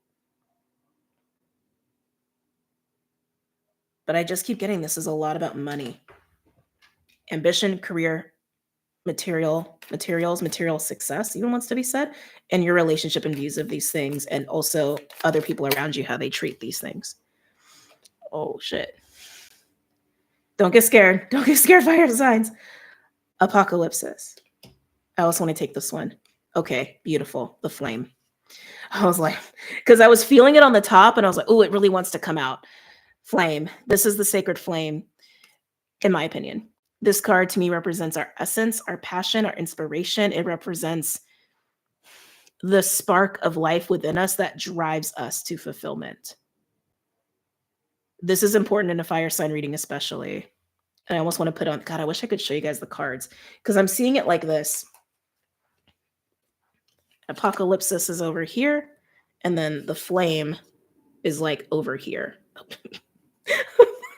I'm like, you understand what I'm trying to say? Like, this is the center of, oh my God. These three are the center of things. This is on the side, and this is on the side, like a choice, which makes sense, right? A choice mirroring polarity, you versus others, etc. It's almost like who had something similar to this? Actually, Earth signs had something similar to this. Earth signs absolutely had something similar to this, like what they were seeing in people around them, or even like them in relation to others with certain things. But anyway, I digress. So on one side, I'm seeing clean slate, also wipe out. On the other, I'm seeing operating from your sacred flame, operating from your true essence of passion. This is where you want to be. Okay. No matter how you're resonating with this or not, this is where you want to be. And I am kind of, and again, I'm not trying to scare anybody. I am feeling like a wipeout situation here, or a big tower. That doesn't have to be a bad thing, because when we experience towers, it is a clean slate. And then we do kind of get to operate in the new. But I'm getting this recognition, right? Kind of what we've got in the collective read, this recognition of choice and operating from the sword of truth, not the sword of confusion. The sword of confusion will probably lead to that because it's not aligned to truth. The sword of truth will align to your sacred flame. And that's just alignment. The thread, they keep highlighting the thread over and over. Follow the thread. The thread is the pull on your heart. The thread is the pull on your flame, your alignment, and how you are operating with the natural flow and progression of the energetic river that we're all in collectively. And let it show you the shadow. Let it show you what it is to operate from this space versus the other space that will probably lead to that. I keep getting, you're going to see this in people around you. Like the people around you are going to reflect this to you. They're going to reflect and show you, like, I'm trying to give examples. Like you could be witnessing people who operate from the sword of confusion and seeing where it's leading them, seeing where it's taking them, hence showing you the opposite, showing you what it means to operate from the sword of truth, which for you fire signs is your flame, which makes sense. You a fire sign, right? Your true essence, your true essence. Not what you think you need to be doing, not what people tell you to do. Working from within is also, they're really highlighting that too, fire signs, really operating from within, not without. For those who are not Iyanla fans, Miss Iyanla, oh, love you. It, oh my God. Meet, like, if I got a chance to meet any celebrity in person, although that would be a really hard choice, honestly, because there's a couple that I really like. Iyanla, she'd be at the top of my list. She'd be in the top 3 for sure. She was talking about this in one of like the clip, like a clip video I saw a couple years ago, and it just really resonated as true. And she's not the only person who said it either, but working within versus working without. When we're working without, we are looking outside of ourselves and we're trying to like extrapolate and navigate and then like make decisions based off of that, and then trying to fulfill ourselves that way versus working from within. So there's also a sense of working from a whole sense of center, with this energy too. When we're working from within, we're working from our own unlimited reserves of love and energy and passion and etc. to put things out in the world, right? And it is working from your own natural compass, and it's also not trying to fill a void either. Okay. And I feel like you're witnessing this around you so that you can actually make a choice. Do you want to operate from the sword of confusion, right? Or the sword of truth? And this is all in terms of relationships and handling of, in relationship and handling of money, success, ambition, material security. And that's what I'm getting with you. Okay. My incense just, no, my candle just went out as I said that. All right. That being said, let's get some animals out here.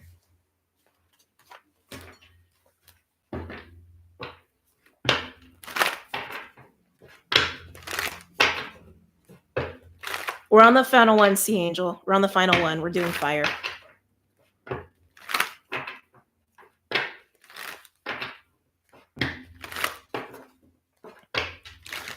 Any messages or insights for my fire signs?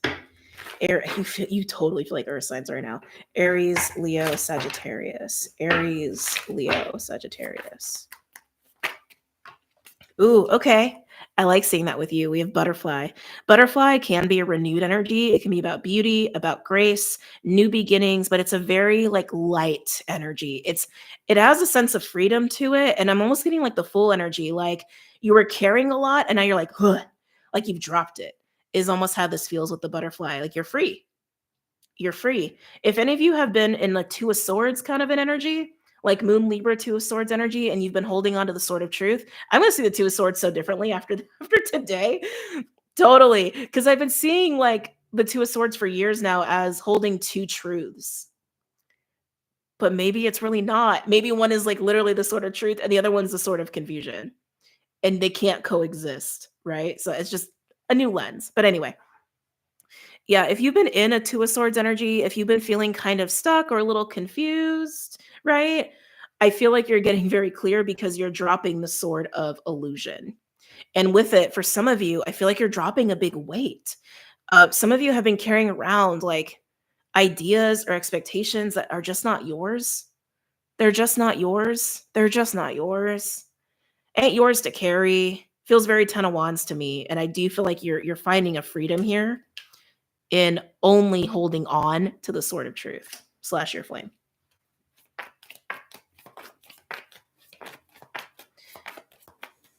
I feel like a lot of you, like the workplace is bringing this out of you for some reason.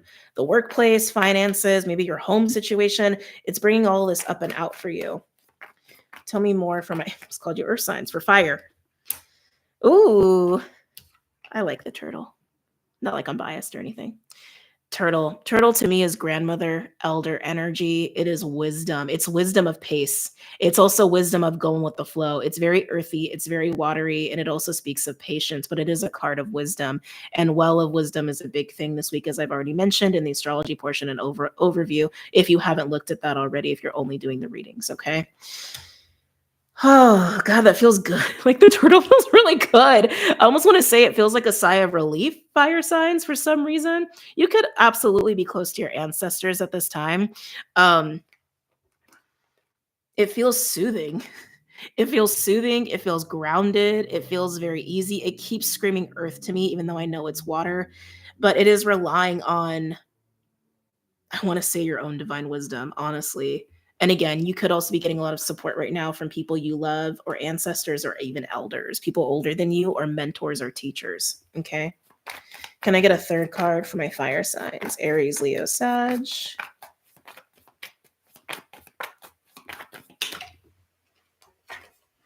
As I say, teacher, we get the Cobra.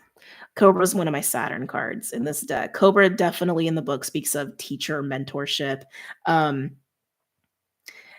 This is so interesting. I almost called you air signs. What's going on? Fire. It's like fire signs. It's almost like you're in anything but fire right now. How do I want to explain this? It feels like you're almost getting, I'm not going to say a cheat or a cheat sheet, but kind of. It's like, I do want to say you're getting some sort of assistance with seeing the sort of truth and the sort of illusion in this context. Like, you are getting a help, like an assistance, a helping hand. It could come by way of dreams. It could come by way of somebody older than you or a teacher telling you what's what, or just like bestowing their wisdom on you, and it liberates you. It gets you to see what really happens when you choose the sort of truth or the sort of illusion. It does. It absolutely feels that way. Yeah, a teacher, a mentor, an elder is helping you to see this. Could be someone in the workplace, like a boss. It could be literally like a grandmother, grandfather. It could be even happening in dreams, could even be a guide. But that's honestly how this feels to me. Like someone who's been around the block a few times, who knows what's up, who's very grounded, very solid, and very clear. And they're like, hey, fire sign, let me show you some shit. Let me bestow my wisdom. It's funny because I even brought up Iyanla too, which is like she's totally that energy. For those who don't know who she is, just Google her. She's amazing.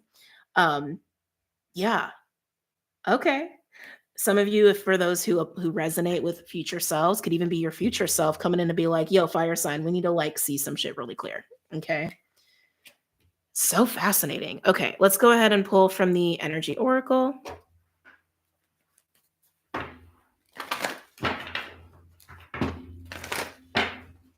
That cobra just gave me chills. Yeah, I love this card.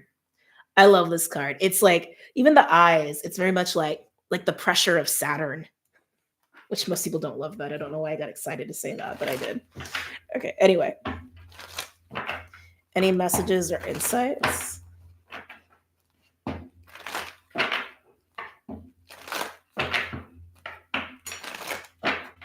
Any messages or insights for my fire signs?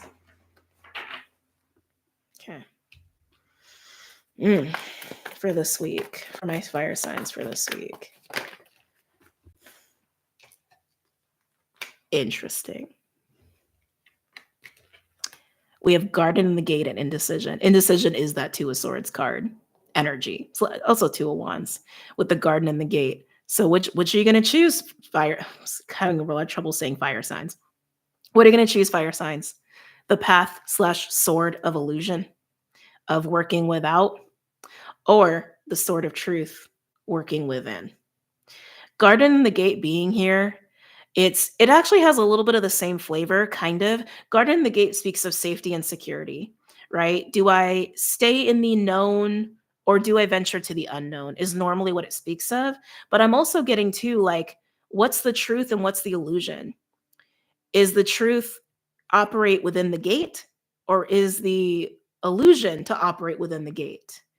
Should I be operating in what's familiar or what's unfamiliar? I think these are things that you're debating, that you're trying to figure out.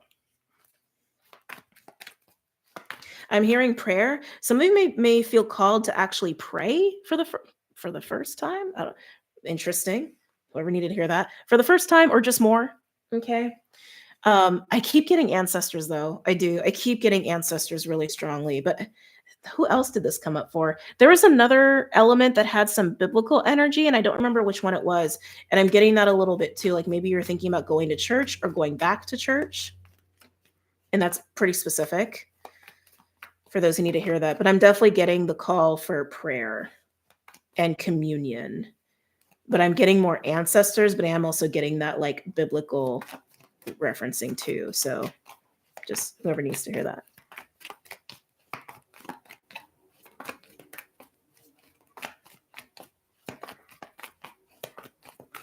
Can I get a third card, please, for my fire signs? Oh, Angel of Love. I just feel like that's literally representing the loving, supportive force that's coming in to help you, to show you this truth and show you this wisdom. Okay, it totally feels like, again, the helping hand, the words of wisdom from an elder, a mentor, a teacher, an ancestor, a guide. I'm getting strong angelic too. I was already getting that. And then of course, Angel of Love comes flying out. But it is whoever is helping you with this, whoever is telling you this, supporting you through this, or again, if it comes through in like dreams or whatever, it is a very loving, supportive, grounded energy. And it kind of was already getting that ending with the turtle, right? There's a lot of truth in what this person and or being is saying to you or showing you. I just, if you're not sure you can trust it, you can trust it. Interesting. Archangel Michael at the bottom. I think that's gonna work with Archangel Michael. All right, let's get into. Oh, we're at tarot already? Wow, that went fast. Fire signs, it's funny. I feel like your readings go so fast compared to the other elements. Even like when it comes to doing the sign readings, I feel like the fire ones go so quickly. Maybe that's because you're literally fire and that's just part of your vibe.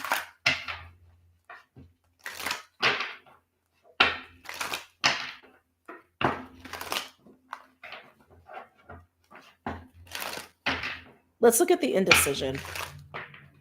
Actually, they said no. They said start with the garden and the gate. So we're going to start here. Okay. The known versus the unknown, the familiar versus the unfamiliar, the what is really safe versus what's entrapping. So that's kind of reminds me of what I got with the castle, right? It's like what is safe and secure, but then has actually become restrictive and imprisoning, right? Tell me about garden and the gate for my fire signs.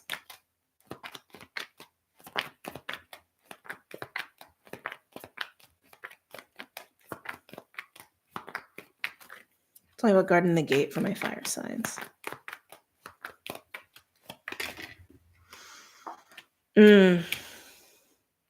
Emperor and the Nine of Swords. So Emperor is Mars, so I look at it as Aries, but I also look at it as Taurus. Nine of Swords is Gemini. So this is you in your power seat, in your sense of authority, and like I can make decisions, I have control over things, and being kind of worried. Okay. Nine of Swords being there, that definitely is a feeling of being worried. Sometimes that can be an imprisoned like feeling, and that is coming through with the garden and the gate. This is exactly what I was already getting with you, right? It's like what was once familiar and known and secure, suddenly you're questioning it. You're like, do I actually feel good here? Is this really right? Is this really how I should be operating? Is this really true? Does this really matter? You're questioning these things. And the Nine of Swords can also pertain to any sort of anxiety or fear of like, am I doing the right thing? Am I making the right decisions? Is this really in alignment with me? All of that sort of stuff. Okay. But I do keep getting for a lot of you, this is touching in your realm of career, of money, of success, of ambition and material gains and security. A lot of about like earning money is coming through very clearly here. Okay. Can I get one more for garden and the gate for my fire signs?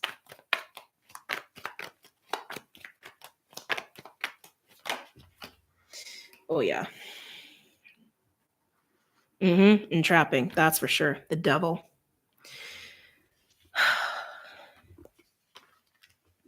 I feel like I had to take a very uneasy exhale there. The devil being there with almost said nightmares, Nine of Swords, you can be having some nightmares. You could be having some stuff seep into your dream time that's really showing you your fears or even just how you don't feel in alignment, honestly, how you feel trapped or restricted or just like it's an interesting feeling. What you feel enslaved by, it's a better word to say. It's a better way to say it. What you feel enslaved by. Some of you do feel enslaved by your career or by your financial situation. Some of you have some scarcity fears that could be rooted in trauma. There's a little bit of trauma going on in here too, like seeping up to the surface. Again, no matter how it's coming through for you, you are the emperor, which is amazing because that tells me that you do have an awareness of your own power and your own freedom of choice. You're very aware of that. But you seem to be very uneasy right now about how to navigate. And I almost want to say, because something inside of you, I want to say your own intuition, your subconscious is kind of nagging at you that there does need to be something different here. That's honestly how it's coming through. And I think that's why the Devil Nine of Swords is so prominent with you. Something within you, a piece of you, could even be, again, an ancestor or a guide, is like poking at you and nudging you to be like, hey, something different needs to be going on here. You need to see something about your situation. And deep down, you know it, even if you can't put your finger on it. That's why the Devil and the Nine of Swords are here. Because you can feel something, but you're not quite sure exactly what it is. It's very uneasy. Very uneasy. Let's look at indecision. Tell me about indecision for my fire signs. Aries, Leo, Sag. Five of Pentacles and the Sword of Truth. Again, my eyes are forever changed about the Two of Swords. That's something else about reading cards for those who like have been thinking about learning tarot, which A lot of people have asked me to do like a tarot school. I'm not opposed to it. There's just some things on the docket for 2025. I got to get underway. And if there's room, there's room. But anyway, you never stop learning. No matter how many years someone does tarot, you never stop learning. It just never ceases to amaze me. But anyway, Five of Pentacles with the Ace of Swords. That sort of truth is there. It's there. And I'm telling you, like, there is an elder, a relative, a mentor, a teacher, or a guide, or an ancestor really trying to show you the path of the sword of truth versus the sword of illusion. Okay. The Five of Pentacles, I like the sword of truth will cut through anything that makes you feel like the Five of Pentacles. The sword of truth will show you the sword of illusion, which would lead to the Five of Pentacles. Five of Pentacles is scarcity, it's fear, it's doubt, it's insecurity. And I feel like you have been feeling this Five of Pentacles on some level, in some way, shape, or form, whether you're surrounded by it because of other people, or it's something that you have been embodying because you've also been enabling the sword of illusion. You know who you are. You know your life better than me. But when you see the sort of truth, when it's presented to you in whatever way it presents itself, when you choose it, you will see things as they are and you won't have to be in that Five of Pentacles state. Okay. All right. One more for indecision.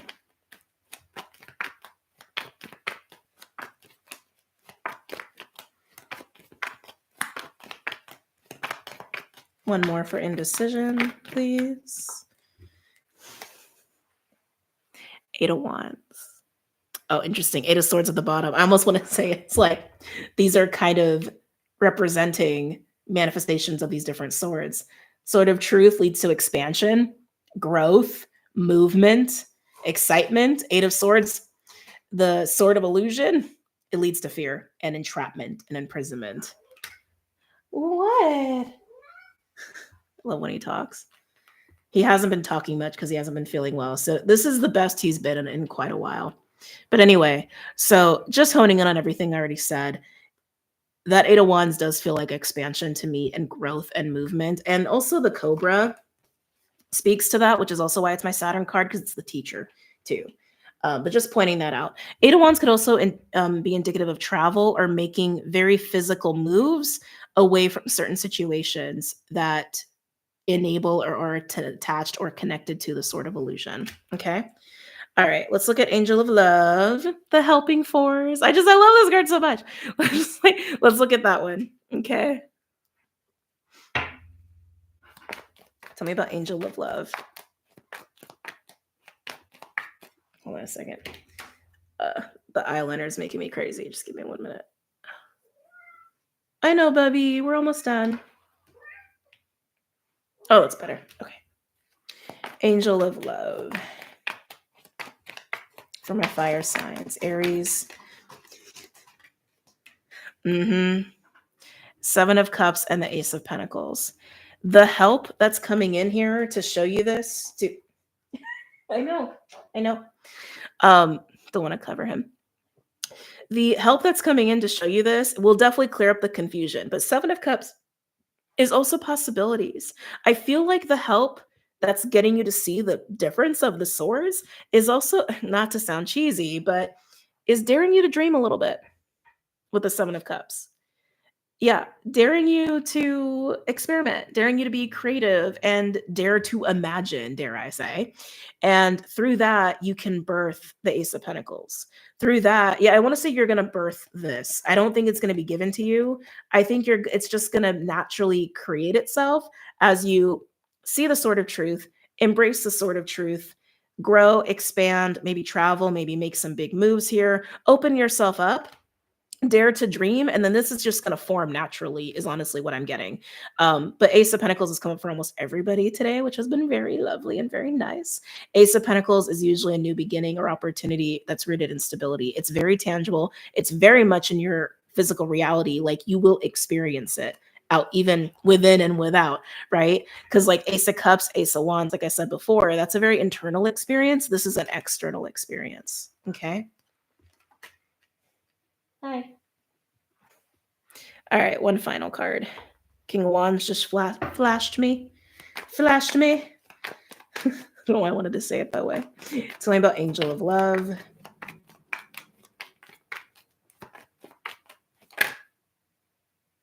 That one? Okay. Yeah, that's pretty yummy. Okay. Leo energy. On the Ace of Pentacles, by the way. Daring to dream, choosing the sword of truth, seeing how you have been enslaved and trapped in whatever ways you have because of the sword of illusion, the help that you're getting to see all of this, what you are going to end up creating and or birthing is definitely going to lead to, yes, a new beginning for you, but joy and happiness. And for some of you, because so much of this is wrapped up in money and material security and work and ambition, choosing the sword of truth, even if it is not an obviously clear path, I want to say, especially with the Seven of Cups, I just feel like play and creativity is a big part of this. Again, daring to dream, right? It's not the path that most people would take, but this week is not about that. This week is about taking the trailblazing path, right?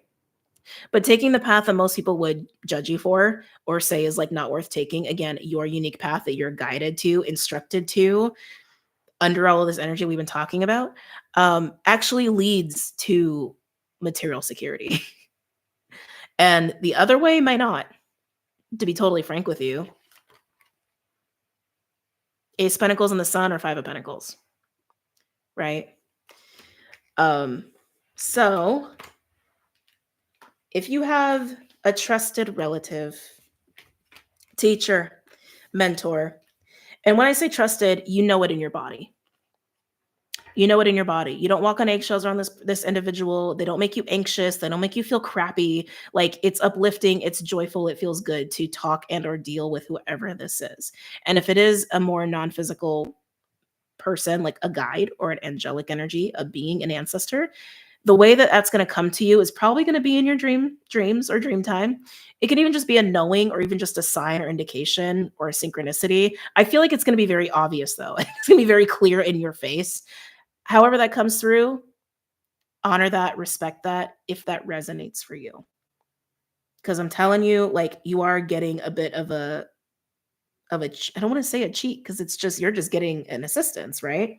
It's not really a cheat. It's just you're getting a helping hand here to see the reality of this. Okay. Okay. All right, guys. That's it. Thank you for coming out. Thanks for hanging out with both of us today. And thank you for everybody who sent super chats. Very grateful and very appreciative for it. Thank you. You will see me most likely Friday, unless something comes up to see me sooner. I don't know why I feel the need to say it that way. I don't know. Happy new moon Aquarius. And yeah, I love you guys. I love you guys so much. And have a great rest of your week and a great night. And I'll see you soon. Bye. Take care. Oh, see, he's like, yeah, I think he's hungry. All right. Bye.